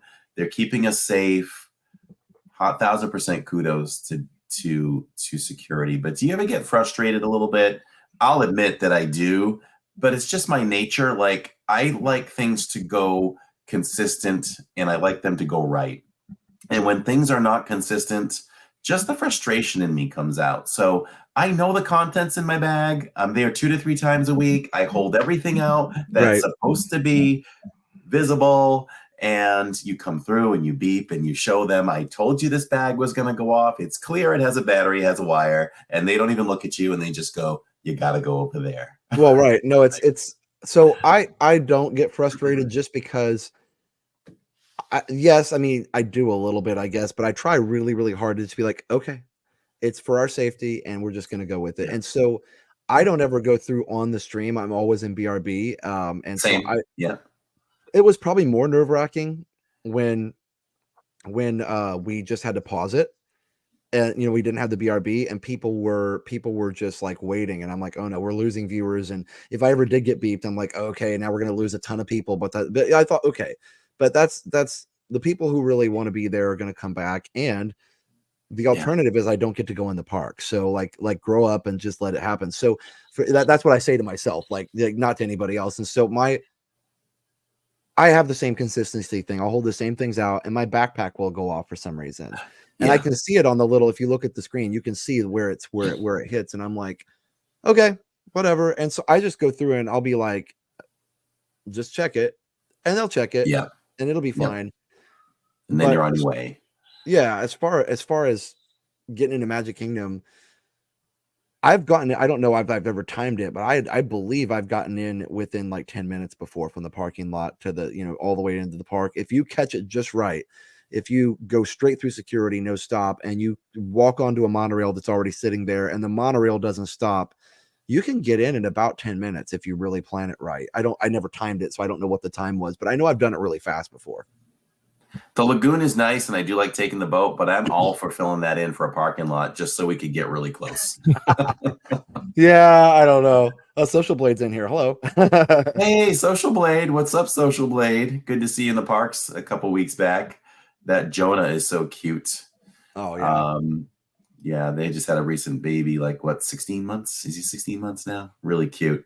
Especially Leslie says, which Disney park ride has the most impressive technology or effects in your opinion? For me, it's easy. It's Rise of the Resistance. I think for me, Rise for sure. And before that, it would have been Horizons. Like Horizons was so ahead of its time. It was unbelievable. They used the Pepper's Ghost for holograms, but it was video. They had the 90-foot OmniMax theater screen. You pushed a button, a touchscreen button, by the way, or a touch sensitive button that would pick a different ending for the ride. That was 1983 when that came out. The computer technology that ran that had to have been like, they must have invented stuff to make that ride happen. And I have read about Imagineering actually inventing things that didn't exist. So, the fact of the matter is, like, literally it would play a different movie. And the movie was like on film at the time, right? Because there was no hard drive to put a movie on in 1983. So that to me was the most impressive for its time. Rise is a level above that, of course. And that's why when I saw Rise, I was very happy, because I was like, yay, Imagineering is back. And not that they were ever gone, but just they've been allowed to do what they do. I think that's the budget sometimes gets in the way. And I know you have friends that are Imagineers. And I was talking to one lady who's really high up, actually. And she's one of the ones in charge of the Tiana ride right now. And she said, first of all, we're going to love it. It's going to be amazing. Like, obviously she can't tell me anything, but it's going to be amazing, other than what's already out there. But she said, I wish you guys could see the stuff we draw up before it gets out there. I wish you guys could see the stuff we come up with if money was no object. I said, oh, wow. I'm sure it's amazing. She said, literally, some of the stuff I still hope happens at some point, because there's all these ideas and there's no shortage of ideas. And I understand Disney's a business. They've got to be fiscally responsible. I 100% support that. We obviously don't want them to go bankrupt because they are irresponsible. But, so anyway, my mind boggles when I hear, when I hear an Imagineer say to a huge Disney fan like me, like, I wish you could see the plans. And I'm like, I wish I could too. Yes, absolutely. Wow. Yeah. That makes you really wonder, like, what has not made it to the parks? Oh, I'm sure there's a lot of stuff. And even these rides that come through, like, maybe there's things for even Rise of the Resistance that never made it. Right. I'm sure you know this too. When you wait in line for Slinky Dog, the crayon drawing before you get on Slinky Dog has the original plans for what was supposed to be put along that ride. So Ham is in the drawing, right? And Ham is not out there. And there's certain characters that are not out there during the course of the ride that were in the original plans. Well, and another one, just recently, Guardians of the Galaxy was supposed to have animatronics inside of the pre-show room. Oh. I don't know who it was, but like Rocket, maybe, Groot, probably. I don't know if it was going to be, all the actual humanoid characters were going to be in there or not. Gamora and Star-Lord and the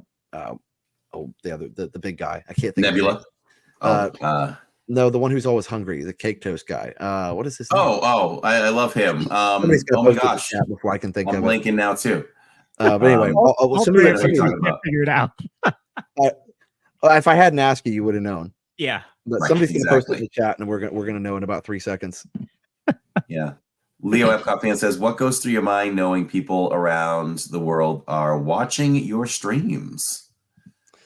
For me, it's mind-boggling to think. Drax, that's his name, Drax. Okay, thank you, Leslie. Okay, I feel better now. I'm Frank. I can go to sleep tonight. That'll be good. All right. So, I think for me, it's mind-boggling when somebody says, "I'm in Japan." you know, right now watching you. I'm in Australia on the literal other side of the world. And I'm like, that's crazy. Or I'm in, you know, whatever country that they could name, or across the country. Or then the other part of it is so cool is when somebody says, I'm watching this virtually with my daughter that's at college across the country. And so like they're watching at the same time and maybe chatting on the phone or chatting virtually or whatever. They're both watching the same stream, you know? So I think that's cool. I always think about that. But the only time a couple times I've really been nervous is when there's a ton of people watching, like when it's been 10,000, 20,000, and I'll flip the camera around and go, the same number of people are watching me right now as in the town that I grew up in. And that just hits you every once in a while. You're like, wow, that's a lot of people. And I hope there's nothing on my face right now. Like, you know, sometimes I've streamed and I've eaten a chocolate chip cookie and had chocolate or, you know, whatever, or who knows what else, you know, food in your teeth or, you know, whatever could possibly happen. And you know, it's like 20,000 people looking at me and I'm about to be a meme. Like something's going to happen. I'm going to be a meme in like 3 seconds. But I think that's the other part of it that's, you know, nerve wracking is that there's no editing. I mean, yeah, you can edit something out later, and we have done that when we don't feel like whatever happened, you know, represents the channel. You know, I edited out the little golf cart thing in Fort Wilderness a couple weeks ago because I messed up and didn't follow a golf cart rule because I thought I misunderstood what the rule was. And then the driver was very loud and I thought he was being rude. And so, you know, I said, oh, you don't have to be rude. And I thought, first of all, I don't want the driver to get in trouble because he did yell at me, but then probably just he wanted to make sure I could hear him. But then secondly, I was like, that's just something that doesn't need to be in there. Boom, gone, you know? Yeah. And so I think we do edit those things a little bit. But most of the time there's no editing. And, you know, so we have to be very mindful. Whereas on a vlog, if you don't like something, you just cut it. Yeah. You know, so when you get those big numbers like that, and it's all relative, you know, for me, it would be more like, okay, we've got, you know, 500, 600 watching, maybe 7 or 8. I start thinking a little bit like, okay, I really have to be really on my game right now and do the best rides or go do something good. I am going to avoid certain rides that could, you know, really lag and lose these people. So my mind frame does change a little bit. Does yours too? It does. Yeah, it does for sure. And, you know, and I remember too, even when we first started out, I would think through stuff and be like, well, we don't want to ride that right now. Or if we had a ride that's really tough, like Haunted Mansion used to be even tougher than it is now. And, you know, and I would just, people like, oh, you should try it again. I'd wait till the end of the stream when there were less people on and then there would be less people. Same.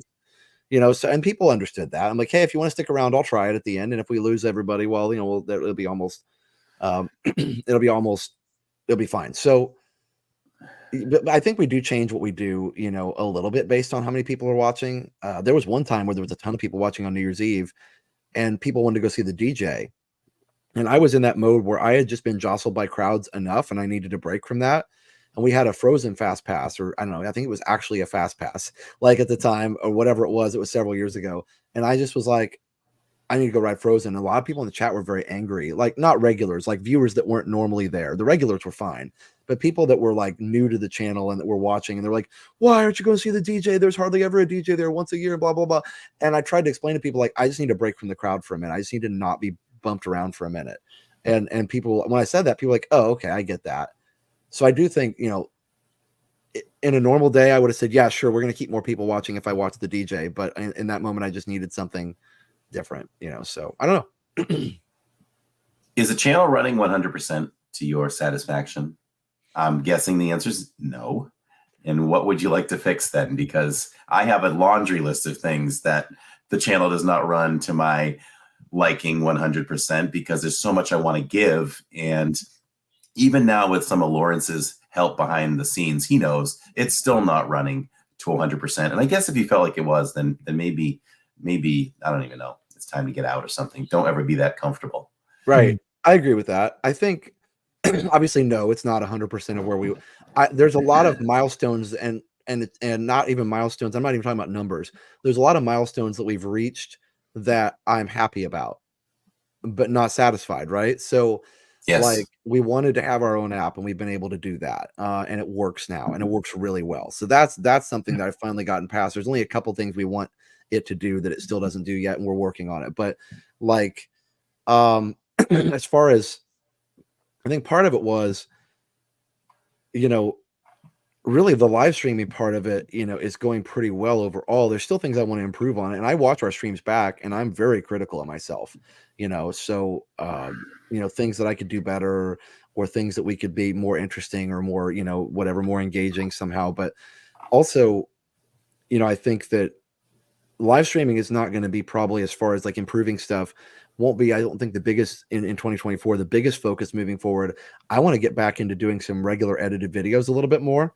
And not that the live stream is going to go down at all. Probably not. I mean, maybe right now I've been doing 3 a week. I may cut down to 2, but I really want to do some updates to my hotel tours. I love doing those, and they take a long time to edit, as you know. I usually voice over narrate those too, so I don't really script it too much, but I still narrate it after the fact, and that way I can cut out some of the background noise and stuff like that. But just doing some more how-to stuff. Like I did that Genie Plus video. That video took me 2 months to make because it was so much editing, and I put all the graphics in, and I put like bullet points, and I just really wanted to make it professional, and it worked out. It has a lot of views, but I don't have the patience to do that all the time. I get really impatient with it sometimes, with that style of really tedious editing. Some people are great at it. But I think my goal is just to do more outside of live in the next year, and just to do more high quality edited videos so we can get more balance on the channel. So yeah, for 2024, that's exactly what we're trying to do too. Is sorry, Lawrence, I'll say this quick. Is just how can I, being as busy as I am, how can I bring more? Because I do miss some of the editing and things like that. So we've been experimenting over the last few weeks where I'll take a stream that I think has enough quality in it to make it a vlog. So we've been releasing some of those in a 15-minute form. So that's I'm cool. going to do that for a few months and see if it builds, and it may grab that other audience that doesn't like to watch live streams and will pick us up just by watching those vlogs. So trying that a little bit. And so I'm trying to even do a few things where maybe some face shots where if I'm trying food, I'm thinking, ooh, let me review this piece with my face on camera so it'll look better in a vlog form. Sure. Or when I'm shopping with everybody, trying to change it just a little bit so that it can be interchangeable between the live and a vlog. So we've been experimenting with that and trying to put some more shorts out too. What were you going to say, Lawrence? So I was going to ask, what of the content that you do, the ambiance videos, the vlogs, the live streams, what do you enjoy the most? That's a tough question. I appreciate it. I would think definitely I would have to say we enjoy the live streams, and I personally, and I know Jenna does too, enjoy the live streams more just because of the interaction, and you never know what's going to happen, and just, it's fun. And it's fun when it goes well. It's even fun sometimes when it doesn't go well because you can laugh about it, so there's that kind of stuff. But I also like doing relaxing strolls because, like, I like kind of trying to be artistic with the camera angles and not have to worry about, a chat sometimes, and just really focus on, hey, this is going to be like 4K 60, top quality, no lag. That's cool. And even doing like a ride through video, like I did post a couple weeks ago, the Hatbox Ghost, a low light video with my Sony camera. And I love doing that because I'm like, cool, I'm going to do the absolute highest quality video that I can possibly do with the equipment that I have.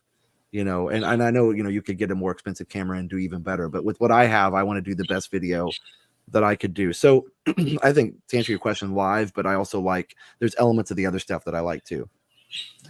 We could definitely talk forever.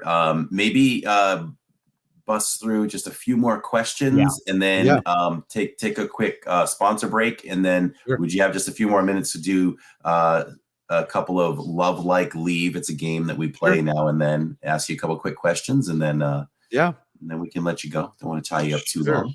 Sure. Social Blade says, what do you guys think about the newest Epcot fireworks show? Let's see. Luminous. Yeah, do you want me to go first, or? Yeah, go ahead. Well, we covered that at length in recent ones. We had Cliff on from Cliff's channel.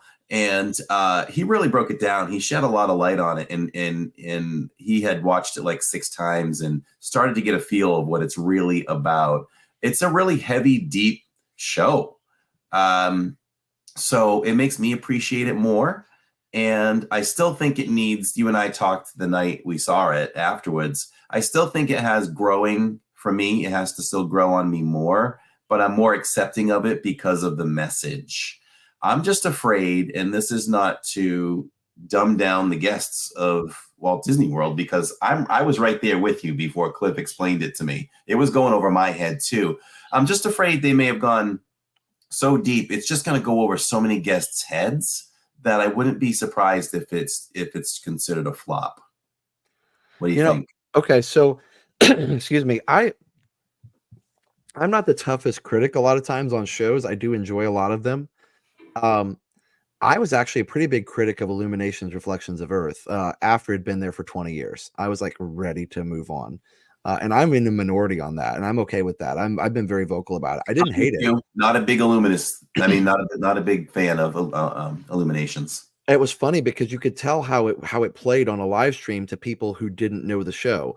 Anytime we had July 4th fireworks or New Year's Eve, in the middle of the show where there's like 5 minutes with no fireworks, our viewer numbers would go up, up, up, up, up when the fireworks, and then down, down, down, down, down. I mean, we might say, I'm just throwing out numbers. Say it went up to 5,000 people watching when the fireworks started, and then it would drop, and I'm not exaggerating, it would drop to like 3,000 during the middle section. Because people are like, oh, the fireworks are over. They don't understand the show. So to me, that kind of showed that the show had some issues with engagement a little bit. So with that being said, the music was awesome. I love the music, but as far as Luminous goes, I think somebody said it best. Luminous is like if Harmonious and Illuminations had a baby. And I love that because it's like literally the same thing. Like it really is. There were great elements about Harmonious. I was a Harmonious. I know you were too. I was a Harmonious fan. Loved it. My favorite. I loved it the first time. I loved it the very first time. There was no getting used to it, period. And the first time with Luminous, I was like, okay, yeah, all right. And I just didn't really have a lot to say. And I told myself too, because I did a snap judgment of Enchantment and didn't really like it. I liked it, and then I talked to a couple other people and they didn't like it. I was like, yeah, you're right. I didn't like it. And then I really liked it later. So I said, okay, this first time I'm not going to make a snap judgment. I'm really going to watch it a couple times before I really decide if I like it. So the first time, what I realized is that there was some kind of obnoxious guests behind us when we watched the first one that were loud during the really emotional parts.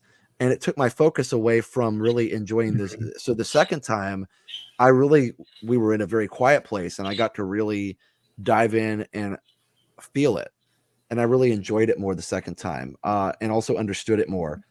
I actually did understand quite a bit of it the second time. The first time I didn't understand it at all. I was like, okay, there was some songs and there's a heartbeat and we all like music. I was like, I didn't really, so it was very like, that was my dumbed down version of it. But as far as the show itself, I really enjoy the new original songs. I might have picked some different songs for the middle, some of them, but overall they fit together well. They're good arrangements. I missed the part of Harmonious where they did the songs in different languages to show the unity around the countries. Some people didn't like that. And I was like, no, that's what World Showcase is all about. Different countries coming together. So I do like the beginning where they do the roll call with the different fireworks around the lagoon. That's a callback to original Illuminations, not Reflections of Earth. So that's cool to me. A lot of people don't know anything before Reflections of Earth. And I'm like, I've seen original Illuminations and Illuminations 25. So I remember those shows. I don't know what the reaction to Illuminations Reflections of Earth was. I think people liked it because there was fire in the middle, so I think at the beginning, I think it was like, this is a cool show. And it was, but Luminous really gets me at the end when they have the hearts come out and the flower that goes out with the fireworks. And then when the choir goes a cappella at the end, I'm like, I get emotional every time. I'm like, they got me. They got the heart right there. Cause it's after they take you down to somebody died, which is really sad. And then, it's like you get into the ending where it's so like powerful and uplifting. It's really cool. And to bring it back with Frozen, I'm the first person to say Frozen is in too many things, but to bring it back to that song, when you're in a duet and you're like, you got to listen up. There's somebody there. You just didn't know it because you felt alone. And I'm like, and then they use Frozen for that. Somebody's calling back to you. And I'm like, okay, that's really cool. I really like that moment there. Anyway. So yeah. Yeah, And I you're a like that they added musician, so I personal. think being a musician, it probably hits you more than, somebody who doesn't understand music and music theory and that kind of thing. Well, yeah, exactly. And I think that's the thing is that, it does need, you're right. It does need to be understandable to somebody who doesn't have a music, background and degree. And I'm not really, I actually don't musically analyze the stuff too much other than like, I did notice that harmonious was all in the same key, Mm. which is kind of cool. And I don't know why they did that, but it worked, so, I take Luminous, that that's real unusual. it is. There's usually different keys for different songs, or you might modulate at the end. Usually modulations like the old 80s power ballads where you go up a half step to make it bolder and bigger, and now the singer has to sing higher. So that I think that happens at the end of Luminous. I'd need to listen to it again. But yeah, anyway, I like it. I like it a lot. I'm a fan. I like that you can watch it from 360. That's the biggest thing too. That Yes. Harmonious was like you have 3 choices of to where to watch the show, maybe 2, Yeah. so that was hard. Yeah. Graphic Princess says, I've been wondering why some of the streamers no longer ride the rides, or Yeah. it's very limited. For me, that's not me, and I don't think that's Josh. Oh, you're right. I go on as many rides as I can possibly get on. But others, to be honest, my opinion, I think some are afraid. They're just afraid to go on too much. They don't want to lose signal and lose viewers, so they're not as risky. Yeah. I know what rides we can do and hold on to people, but I try to warn people. I say, listen, there's X number of you watching. I'm going to take a chance for this with you. Just do me the honor of hanging with us after this. Doesn't always work, but we try. But I think it's signal issues for a lot of streamers that don't want to do that. Do you agree with that? I agree. I think the other thing is when there's a long line, then you don't on a vlog, you can do it because you can just stop the vlog and maybe every once in a while say, okay, we've been in line for half an hour. All right, now 45 minutes, but it's not boring to the viewer. I do think even streamers that are like, cool, I don't mind waiting in the line.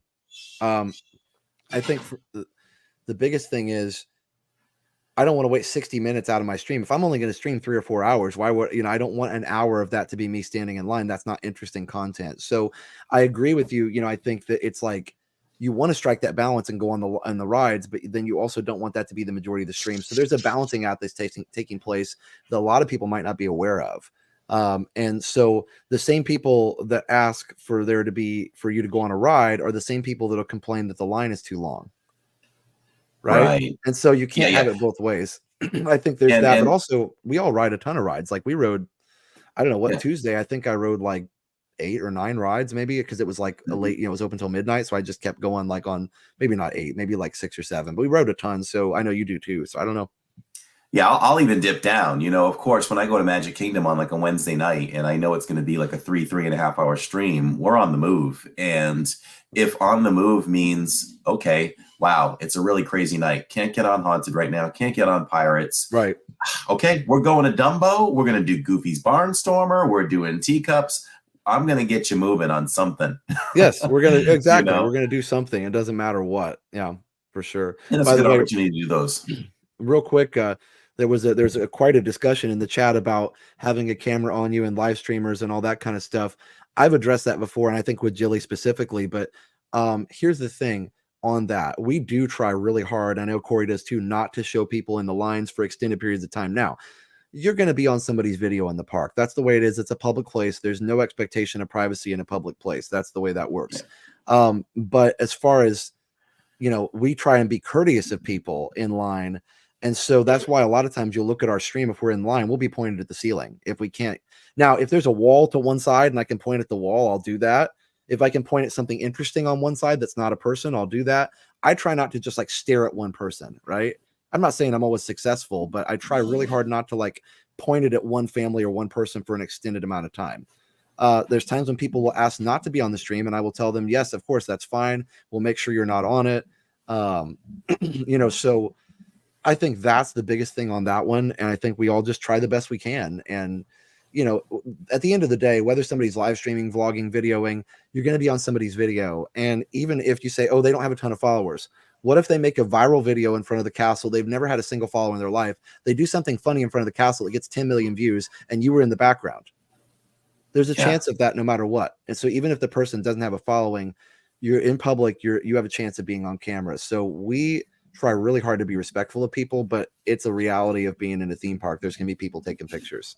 That's the bottom line. Yeah, I even try to be respectful too, to the point where there are certain rides. Of course, I won't do it for Big Thunder Mountain, thanks to your tip that night when we hung out. And I always ride Big Thunder from the front row. But you take rides like a dark ride, especially Pirates. I will 100% ride Pirates in the back. I ask for the back for certain rides all the time. Star Tours, I'm always in the back. I just don't want to interrupt the other guests' experience. So I try to do as much as I can to not involve the other guests. Agreed. Yeah. And we'll try and do on the back on Pirates, or like in the front. I'll go on the front sometimes on these boat rides because I can keep it. People don't realize I'm not doing this on the boat ride. I'm down That's here. true too. You can keep it low. Yeah. I'm down at chest Good level. point. And I also have a light on my gimbal.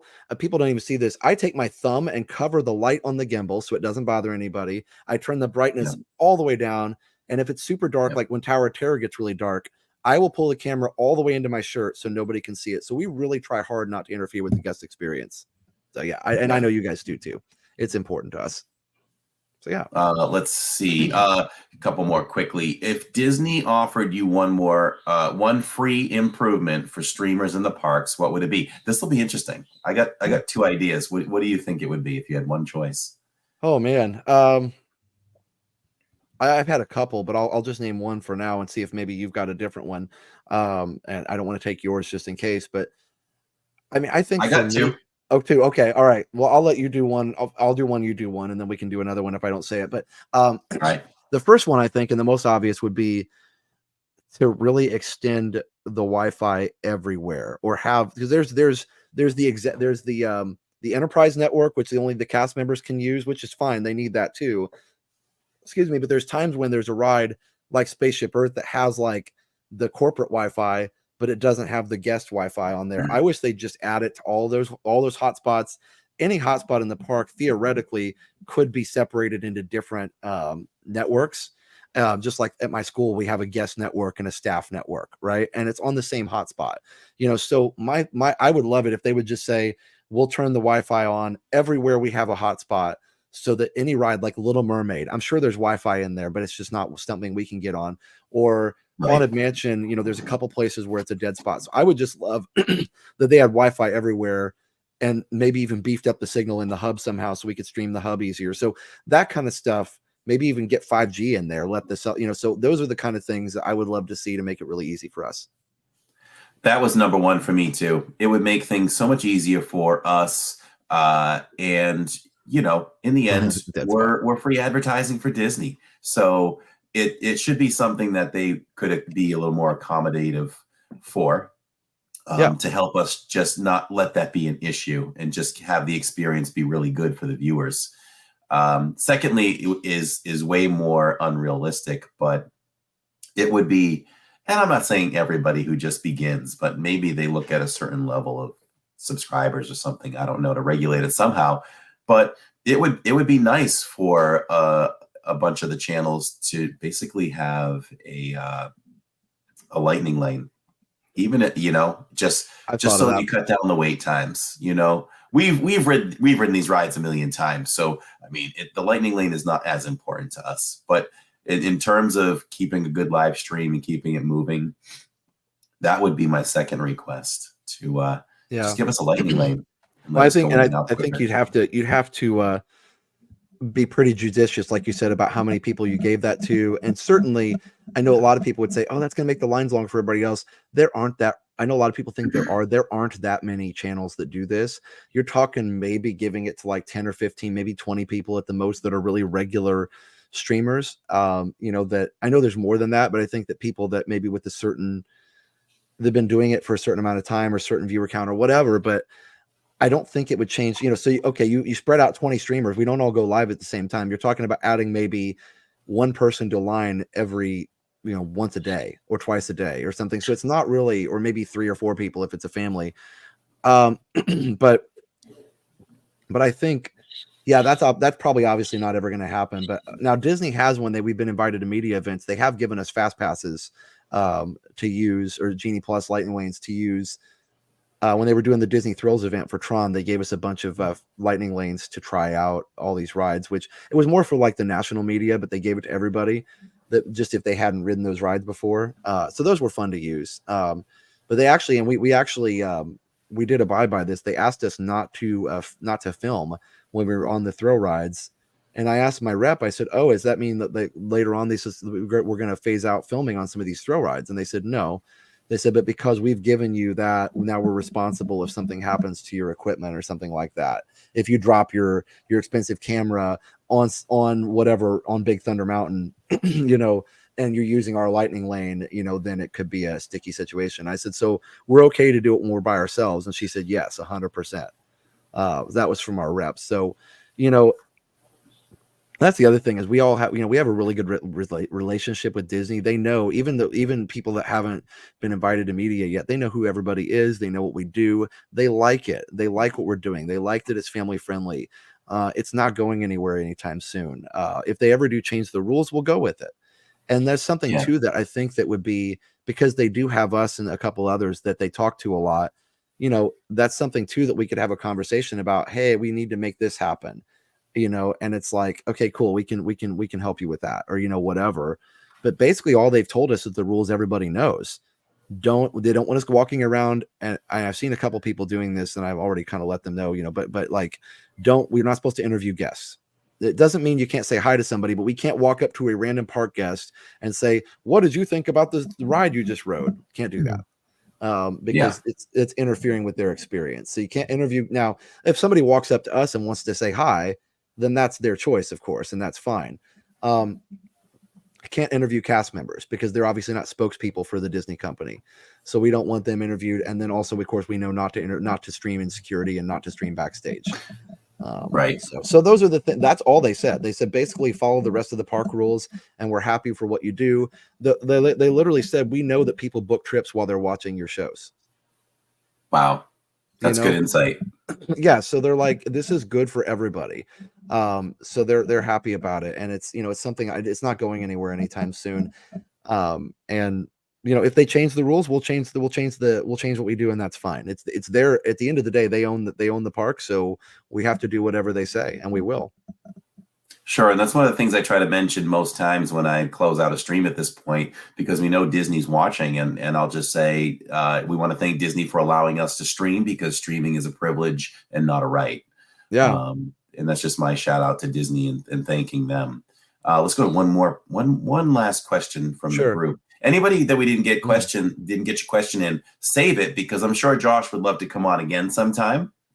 And we can try to get those questions in next time. Dana Bauerline says, do you guys ever wish you could go back to simply being a park guest and not a streamer? If not, then how does being a streamer make your experience at the parks better? Okay, so the second part of that for me is, how does it make it better? I go to Disney all the time. I've been doing it for years. Josh has been doing it longer than me. If I went to Magic Kingdom tomorrow and I didn't stream, I'm quieter. I don't have to talk as much, obviously, but I'm quieter with the family. I soak it all in, a little more relaxed, and just kind of enjoy it that way.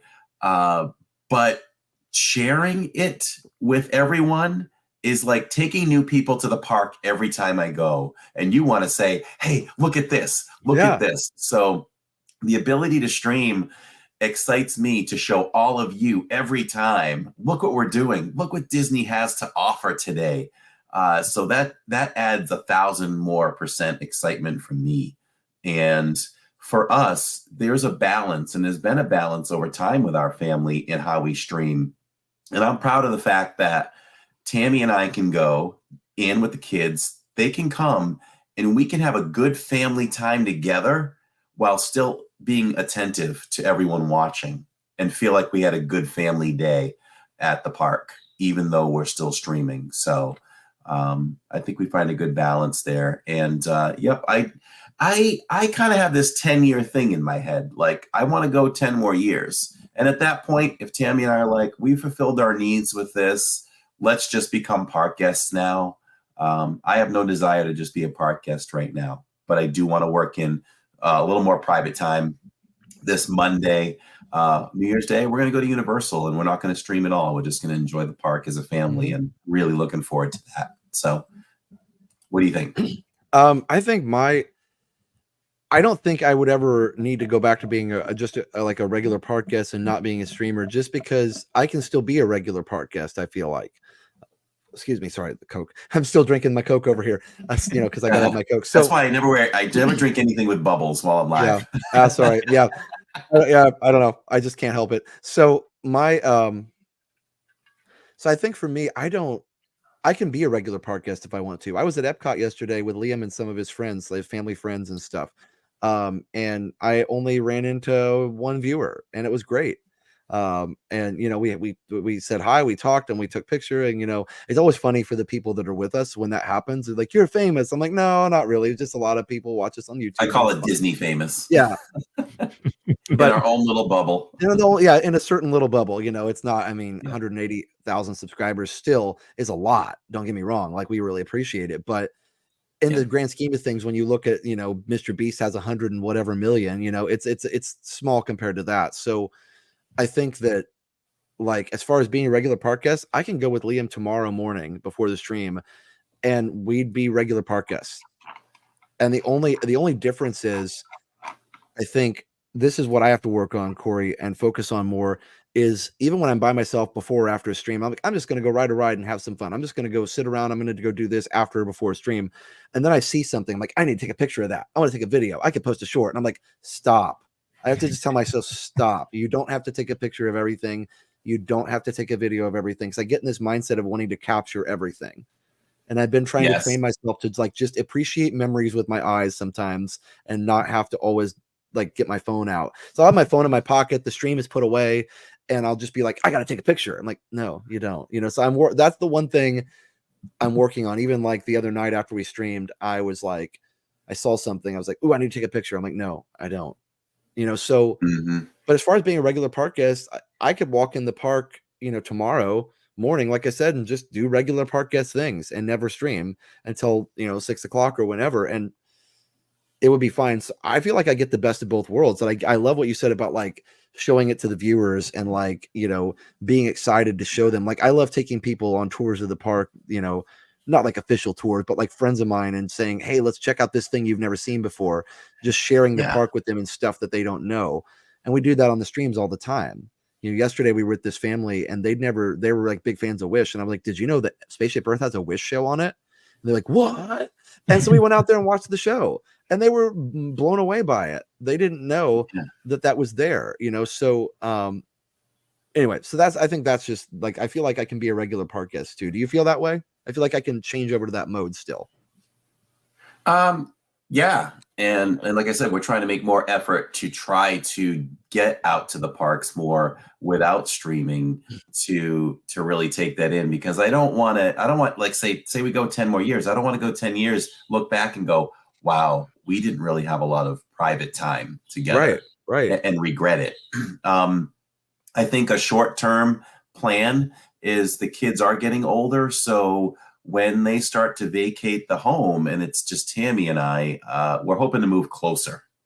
And then if we do that, we can definitely do a lot more private time in between.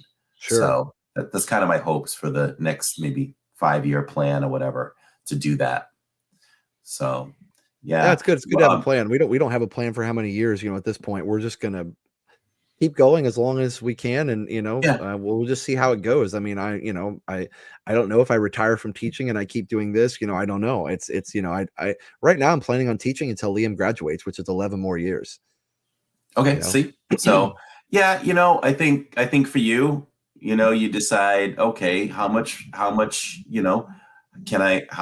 of the revenue from the channel can I live on, and my teacher pension, whatever that might be, you decide all that. For me too, because people ask me that, and I'm like, well, I don't know. I would just have to see. My ultimate realistic goal isn't, well, in 15 years I'll retire and I'll just take my pension or whatever, and then take whatever the channel. I mean, that might be nice, but I don't know. We'll see. I don't really have anything in stone. I'm just like, 10 years. Let's see where we're at, and we'll decide. You know, there might be a point, maybe in less than 10 years, I cut my hours to 30 or something and spend a little more time in the parks, and you know, the revenue from the channel will take care of that. So glad everybody has joined us tonight. Definitely subscribe to Josh if you're just meeting him for the first time. If you are, you are living under a rock. But anyway, I'm glad to introduce Josh to you. Like you said, Josh and I have these kind of conversations all the time when we're able to get together after a stream and things like that. We really do enjoy talking things. And I know I've taught him a few things. I don't even remember what they are at this point, but it always makes me happy when I've taught him a little something that he didn't know. So we love to share that stuff all the time. I think the biggest thing you taught me real quick, and this was you know, was you first, and then between you and Ron, but I was like, okay, I really have to get AT&T. You know what I mean? Because all these things were working on your stream, and you were like, oh, I think you should get it. And I'm like, I don't know. And I finally got it. And so that was the biggest thing. Okay. Like, you convinced me, you and Ron both, but you convinced me to get AT&T because watching all these things work on your stream. And I'm like, okay, well, you know, this is, yeah, I need to do this.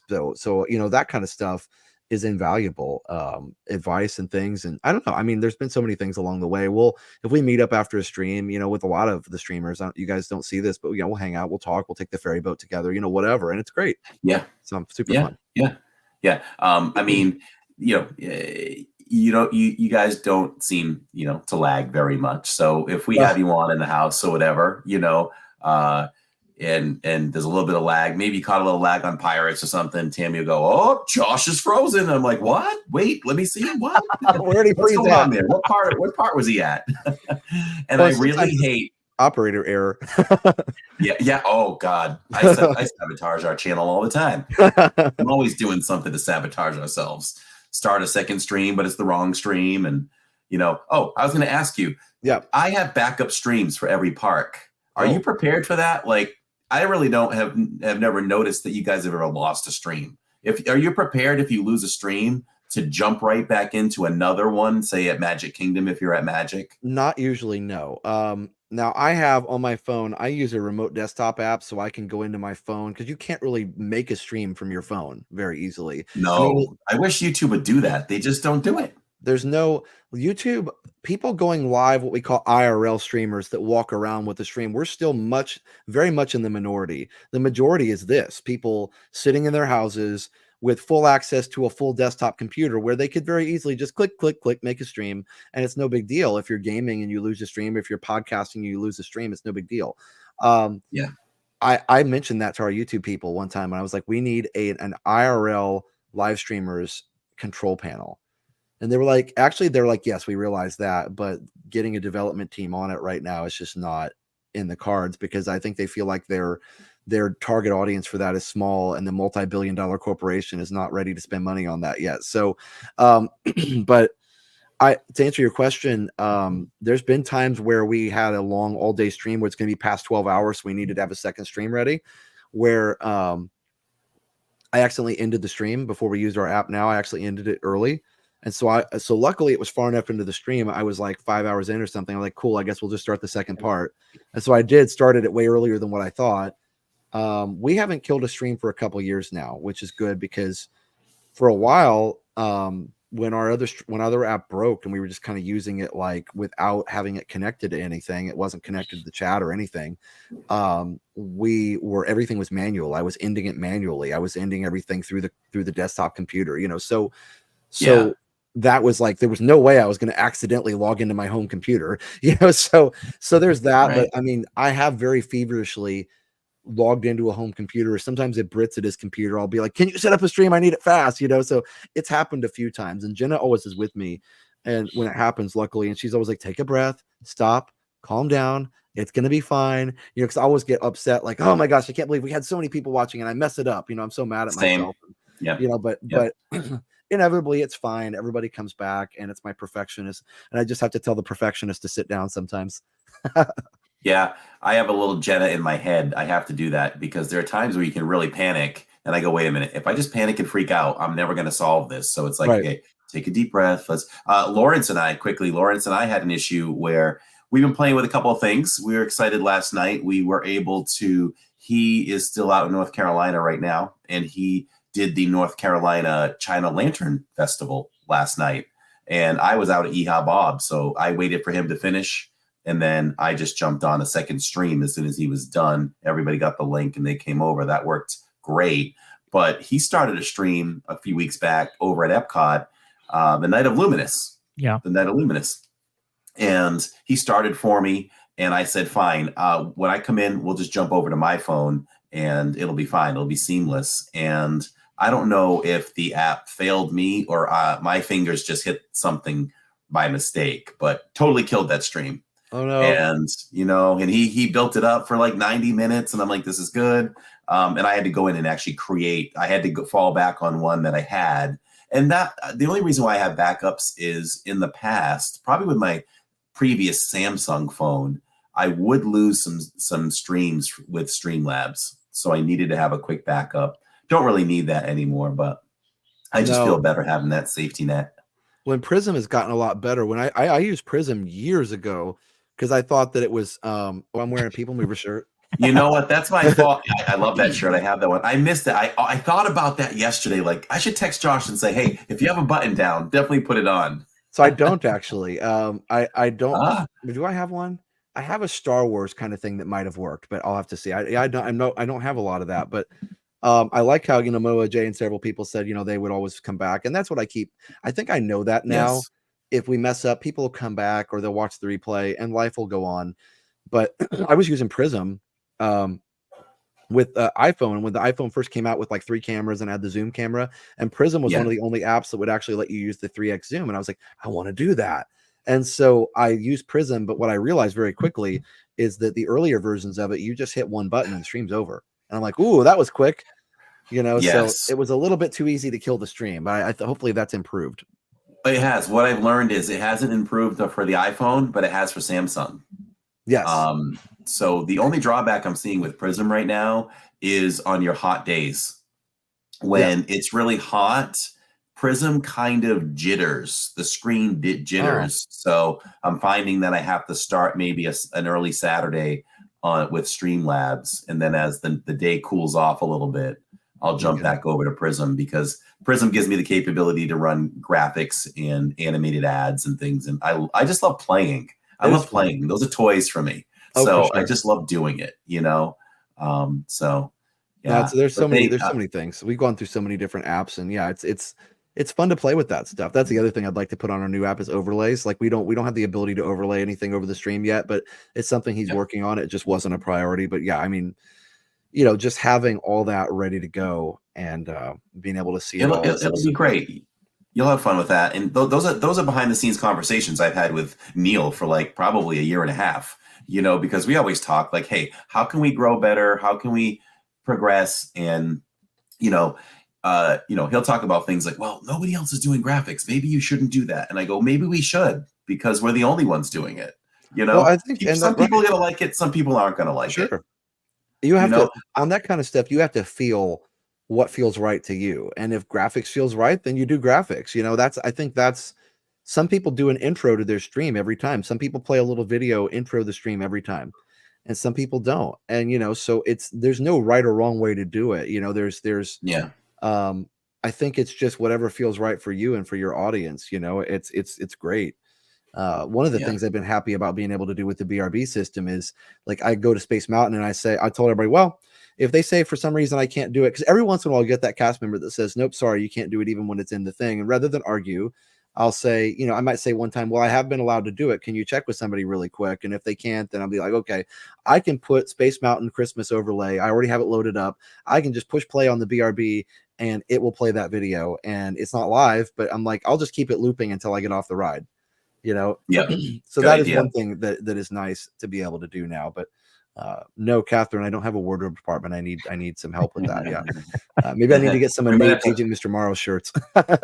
Yes. Oh God. I wish we could hook up with Nate's sponsor right there. They make great shirts. Oh, they do. They do a good job. Good for Nate. Okay. So what we'll do is we'll just hit up our sponsors quick, and then we'll come back for a quick little 5-minute love like leave with Josh, and then we'll let him go, because we could talk forever and we kept way too long for sure. I would love it. Gotta get back to that puppy. So, Yes. all right, we'll be right back. Looking for a home that offers the perfect blend of luxury, comfort, and convenience with Disney World in your backyard? Victor Naraki is a licensed realtor with Vision Home Real Estate LLC. He is here to help you find the home of your dreams. With over 13 years of experience in the vacation home market and a proven track record of success, Victor is the perfect partner to guide you through every step of the home buying process. So why wait? Visit DisneyAtYourDoorstep.com today to learn more about Victor's exclusive range of properties and schedule a viewing with him today. Your dream home is just a click away. If you're planning your next Disney vacation, consider booking with Your Magical Adventures Await. Claudia is a Disney travel agent who can create a magical adventure to any Disney park worldwide, including Walt Disney World in Florida, Disney Cruise Lines, Alani Resort in Hawaii, and guided group vacations with Adventures by Disney. She can also plan Universal Studios trips. The best part? If you book with her, her services are free. Disney pays her to help you create a seamless, magical adventure. Her availability is unmatched, and you can contact her Monday through Friday, 9 a.m. to 8 p.m., and Saturday and Sunday from 12 p.m. to 6 p.m. Make your magical planner Claudia Anderson today from Your Magical Adventures Await by calling her at 956-455-8049. You can also follow her on Instagram, all one word. Winter is not too far away. Right. I still haven't cut that final piece out there, but that's good stuff. And again, there's an example of graphics and production. I love doing stuff like that. And I'll run that once a stream when I'm live in the parks, just to give you a little break and I don't have to read all that copy. So like doing that too. All right. So quickly. So David in SC is a great guy. He's one of my right-hand men, which is so invaluable. And I always tell him how much he means to me. And I've got Lawrence now always too. Comes in our chat and says very nice things too. He's a very nice guy. Yeah. Very, very pleasant guy. And I will admit, we didn't really get through Inside the Parks too much, but that is totally fine. We didn't have too much. But I showed up to the Christmas party this year unprepared, which is very unlike me. And I didn't have time once I realized, oh God, I didn't, because I like to look at the layout and I want to give everybody all the experiences I can while we're there. And I had no idea what time things started. I didn't grab a brochure. And so I'm like, Lawrence, I need a schedule or something. And he came up with something. And David is a hero. Like, he just pops in at times when he thinks he needs to help, I think. And he's like, I'm at the parade and I thought it started at 8 and it started at 8:30. He's like, hey, you know, when the parade's done, head over to Adventureland, go see the what were they called? It was the Cowboys that were singing in Country Bear. Reindeer Wranglers. Yeah, he goes, 9:30, go over there. Boom. I went over and then I texted him like, okay, I'm going to order some food because I want to try a couple things over at Pecos. He's like, you don't have time. You got to get to Main Street for the fireworks, then move up at 10:30 for the show. And I'm like, okay, I'm just doing whatever you and Lawrence tell me because they saved my butts the other night and made me look really good. Okay, so quickly, David sent in 3 questions. It's a game we like to play called Love, Like, Leave. So for Josh, you have to love one, like one, and leave one. The first section is rides: Haunted Mansion, People Mover, and Pirates. Oh, those are my 3 favorite rides. Okay. You know what? Same for me for Magic All right. Kingdom. Well, here's what I got. Here's what I got to do. I got to do it like this. It's going to be a really hard one. I've got to love People Mover because that's my favorite. I've got to like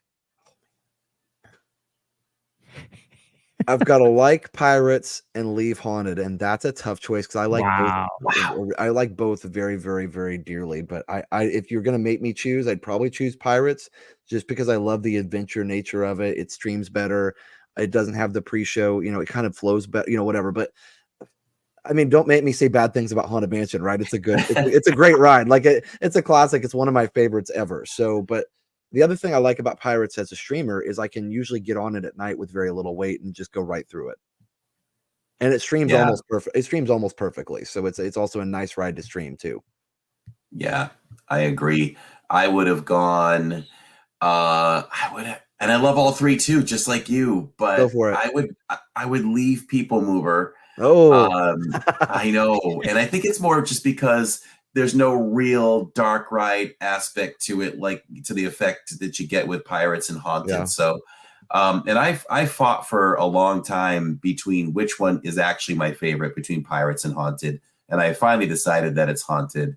So I would like Pirates, and I would love Haunted. okay. So we were opposite on that one. Yeah. That's awesome. Two more.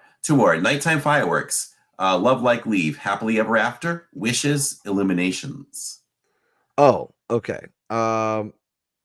He's like, okay, that's not that bad. That one's easy. Love, Happily Ever After, Like, Wishes, Leave, Illuminations. I agree That's with easy, you. You, Lawrence? easy. Gosh, I only remember Happily Ever After, so Okay. I might agree with the two of you on that, based on what I've seen. From Clip Flicks. Just to include you too, for number one, where do you sit on People Mover, Haunted, and Pirates? Probably love People Mover, like Haunted, leave Pirates. Okay. But it like Josh said, that's tough. That's a tough one. It's really hard. My wife always says I'd hate to have to live on the difference between those two rides. Yeah. I mean, Yeah. literally. So yeah, for anybody saying, why did I hate Haunted? I love Haunted Mansion. Don't get me wrong. If you're forcing me to choose, that I would have to choose that, but it's a very slim margin. Mm-hmm. For sure. The last one, parties. MK Halloween Party, MK Christmas Party, Epcot's New Year's Eve Party. Oh, that's hard too. I know. The Halloween and the Christmas makes me just, my love for Christmas is greater than Halloween. But I just think that the Mickey's Not So Scary Halloween Party Parade, boo to you, is, oh God, it's so good. But there's something magical about the Christmas parade. Like, I can't believe my eyes when the snow is falling and Mickey and Minnie are in their outfits on that magical float. The soldiers and just hearing them hit the pavement. Yes. What do you think, Josh? Golly, I don't know. I'm gonna say love the Christmas party. I think that probably is my favorite. I don't even know. Like I also really enjoy both the New Year's party and the Halloween party. If I had to pick one, again, living on the difference, man, I'm talking like 0.9999999. Yeah, 0.0000001. Yeah, I mean, like, I guess I'd have to go like New Year's Eve and leave Halloween party, just because New Year's Eve is electric and there's just something about it. It's like nothing else in the world. And again, I love the Halloween party. But if you're talking like, you're literally talking, if one is like, or like, say one is 3 points, and then like the next one is like 2.9999999, and the next one is 2.9999998 or whatever. That's kind of how I would rate those. Yeah, I agree. I'm just going to say that I love Christmas way more than Halloween. But when it comes down to the party, I think it comes down to the parade.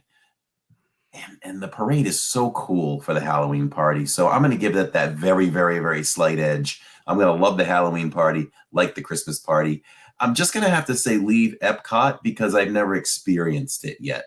I've only experienced it through your eyes at ResortTV1. Yep. So this year we are out of the parks just for that week coming up at this point. And Lawrence is going to be there. So Lawrence is going to actually stream it as well. So looking forward to watching both of you during New Year's Eve. That's the first time that I'll be at the Epcot New Year's Eve. And actually, my family had decided to go this year because we watched Josh's stream of it last year, and then decided to stream it too. I like doing all the tough ones. I did the Mickey's Halloween party, and now I'll do New Year's. There you go. Yeah, for sure. Thank you, everybody, for joining us. Thank you so much for definitely subscribe to Josh. If you came over from Josh and you like what you heard from us on this end, definitely subscribe too. And like Josh said, watch us together, watch us separate, whatever, just enjoy. And we'd appreciate that anytime. I love when people come in I feel like your viewers, Josh, are so polite, and they'll come in and say, "Hey, I came over from Josh," and I just thank them for coming, and certainly don't expect them to watch us while you're live. I think that I totally understand that with people, but certainly if you found us interesting, definitely come over and check us out, and we'd love to have you back on again sometime, my friend. Sure. Absolutely. Maybe we can get Jenna on the next time too. Yes. Yes. But no, it's so cool. Like you have so many different options for streams, and I got Stream Finder on here that's got a list of all the people and everything. I think it's great. I think we all support each other. Somebody asked a question earlier we didn't get a chance to go over, but just like really quick, mentioning other channels' names in the chat, as far as that goes, we've been a little bit more relaxed about that lately. I think as long as people aren't like saying, hey, so-and-so's live, go check it out. Like, that's kind of rude, I feel like, but also as long as they're like, oh, so-and-so is close to you. Okay, well, that's relevant. So we kind of let that one go a little bit more now. I think it's, at first you kind of like don't know what to do with it. But I think now that we're all really like working together even more than ever before, I feel like if somebody says, I've instructed my moderators, if somebody says, hey, Living in Diz is over there, like, oh yeah, he already texted me, I already knew he was there, or whatever. Like, so I think that's so cool. And, I think viewers, they love it because they like watching both of us, or, however many of us, and they like it when we come together. That's like, a crossover episode, like when, your two favorite TV shows get together or something, so I think that's fun. Right. Yeah, for sure. All right. Have a wonderful evening for all you watching live, anybody watching or listening on the replay. Thank you so much for watching. And I got to talk to Lawrence a little bit more after this. He informed me that he found some website where we're one of the top 10 podcasts in the world. Yeah, that's awesome. There's a website called Listen Notes, and it ranks all the podcasts in the world. And globally, we are in the top 10. That is crazy. That's good nuts. For you guys. I need to look at that. Again, if I would have known that, I would have dressed up. I'm just kidding. I'll wear my button up next time. Maybe we can get wardrobe to suit you up for something. We'll get you. You guys did have 2 gifted memberships there. Well, Lawrence. I see that. Let's give a quick thank you on the way out. Everybody blast the chat for Steve Bullock and Tony for dropping that gift, and that was gifted to Anne. Congratulations, Anne, and also the DizPod Lawrence for dropping a gift over to our wonderful moderator, Allison A. That gets your name highlighted in green. You get the badge next to your name. You get the exclusive use of all the emojis, and you get your name in the credits at the end of future live streams. So congratulations. Enjoy that for 30 days and have a lot of fun with that. And blast the chat also for Catherine Silverio for that $4.99 super sticker that says, what is that, a 10? And some other things, a balloon or something in the heart. We love you, Catherine. Super chat. Oh, that was cool. And Kungaloosh. Yeah, we've got he's working in some sound effects over there, so that's fun. That was really fun. Yeah, we just have the generic ones on there. So I'm gonna have to talk to Lawrence and see all the magic, man. That's so fun. I don't know. Thank you, by the way, to all the Resort TV1 viewers that came over. I mentioned it on the stream a few times the other night, and Lawrence was in there. So thank you so much for coming over. Definitely subscribe over here if you haven't already. And thank you to all the Living in Diz people for being so supportive of us. I know there have been several Living in Diz people that have come over to our stream when you guys aren't live as well. And so I think it's really fun. So thank you so much, for coming in and supporting both channels. I think you'll find that we have this, you can tell already 2 hours tonight. We have the same values, we have the same goals, and we just both bring our own flavor to it. So definitely watch everybody. Yeah, for sure. All right. We'll see y'all next week. Next week starts season 2, episode 1, in front of our first live studio audience from the Verbo in Orlando. So that's going to be a lot of fun. Yeah. Lots of fun. Have some surprises there as well. Have a good night, everyone. Thanks again, Josh, for joining us. Feel free to hang out for a moment if you want, but if you have to go, you can certainly head out too. All right. Have a good night, everyone. Thanks for watching. Subscribe. Watch Josh tomorrow night. You're live from. It's a secret. No, we'll be live tomorrow from somewhere that's not. Oh, how about this? I'll give a hint. We'll be live from somewhere tomorrow night that's not Epcot or Magic Kingdom. I narrowed it down. Okay, there you go. And we're live. Kingdom. Yeah. He's doing Animal Kingdom. We're live, 2-part stream on Saturday. We're doing, I don't know if you know this, Josh, but there's a Skyliner Resort scavenger hunt. So we're going to do that. I did not know that. You have to find you have to find like 5 items at all the related resorts. So we're going to try that live. Hopefully we can complete it. And then we're going to do a part 2 over at Disney Springs where we do the final Christmas tree stroll. Assuming the trees are still up. They should be. Right? Oh yeah, no, they'll be up. They'll be up well past New Year's, so you should be fine. Okay, good. All right. Thanks for watching it and listening, everybody. We'll see you when we're live. All right. Thanks for having me.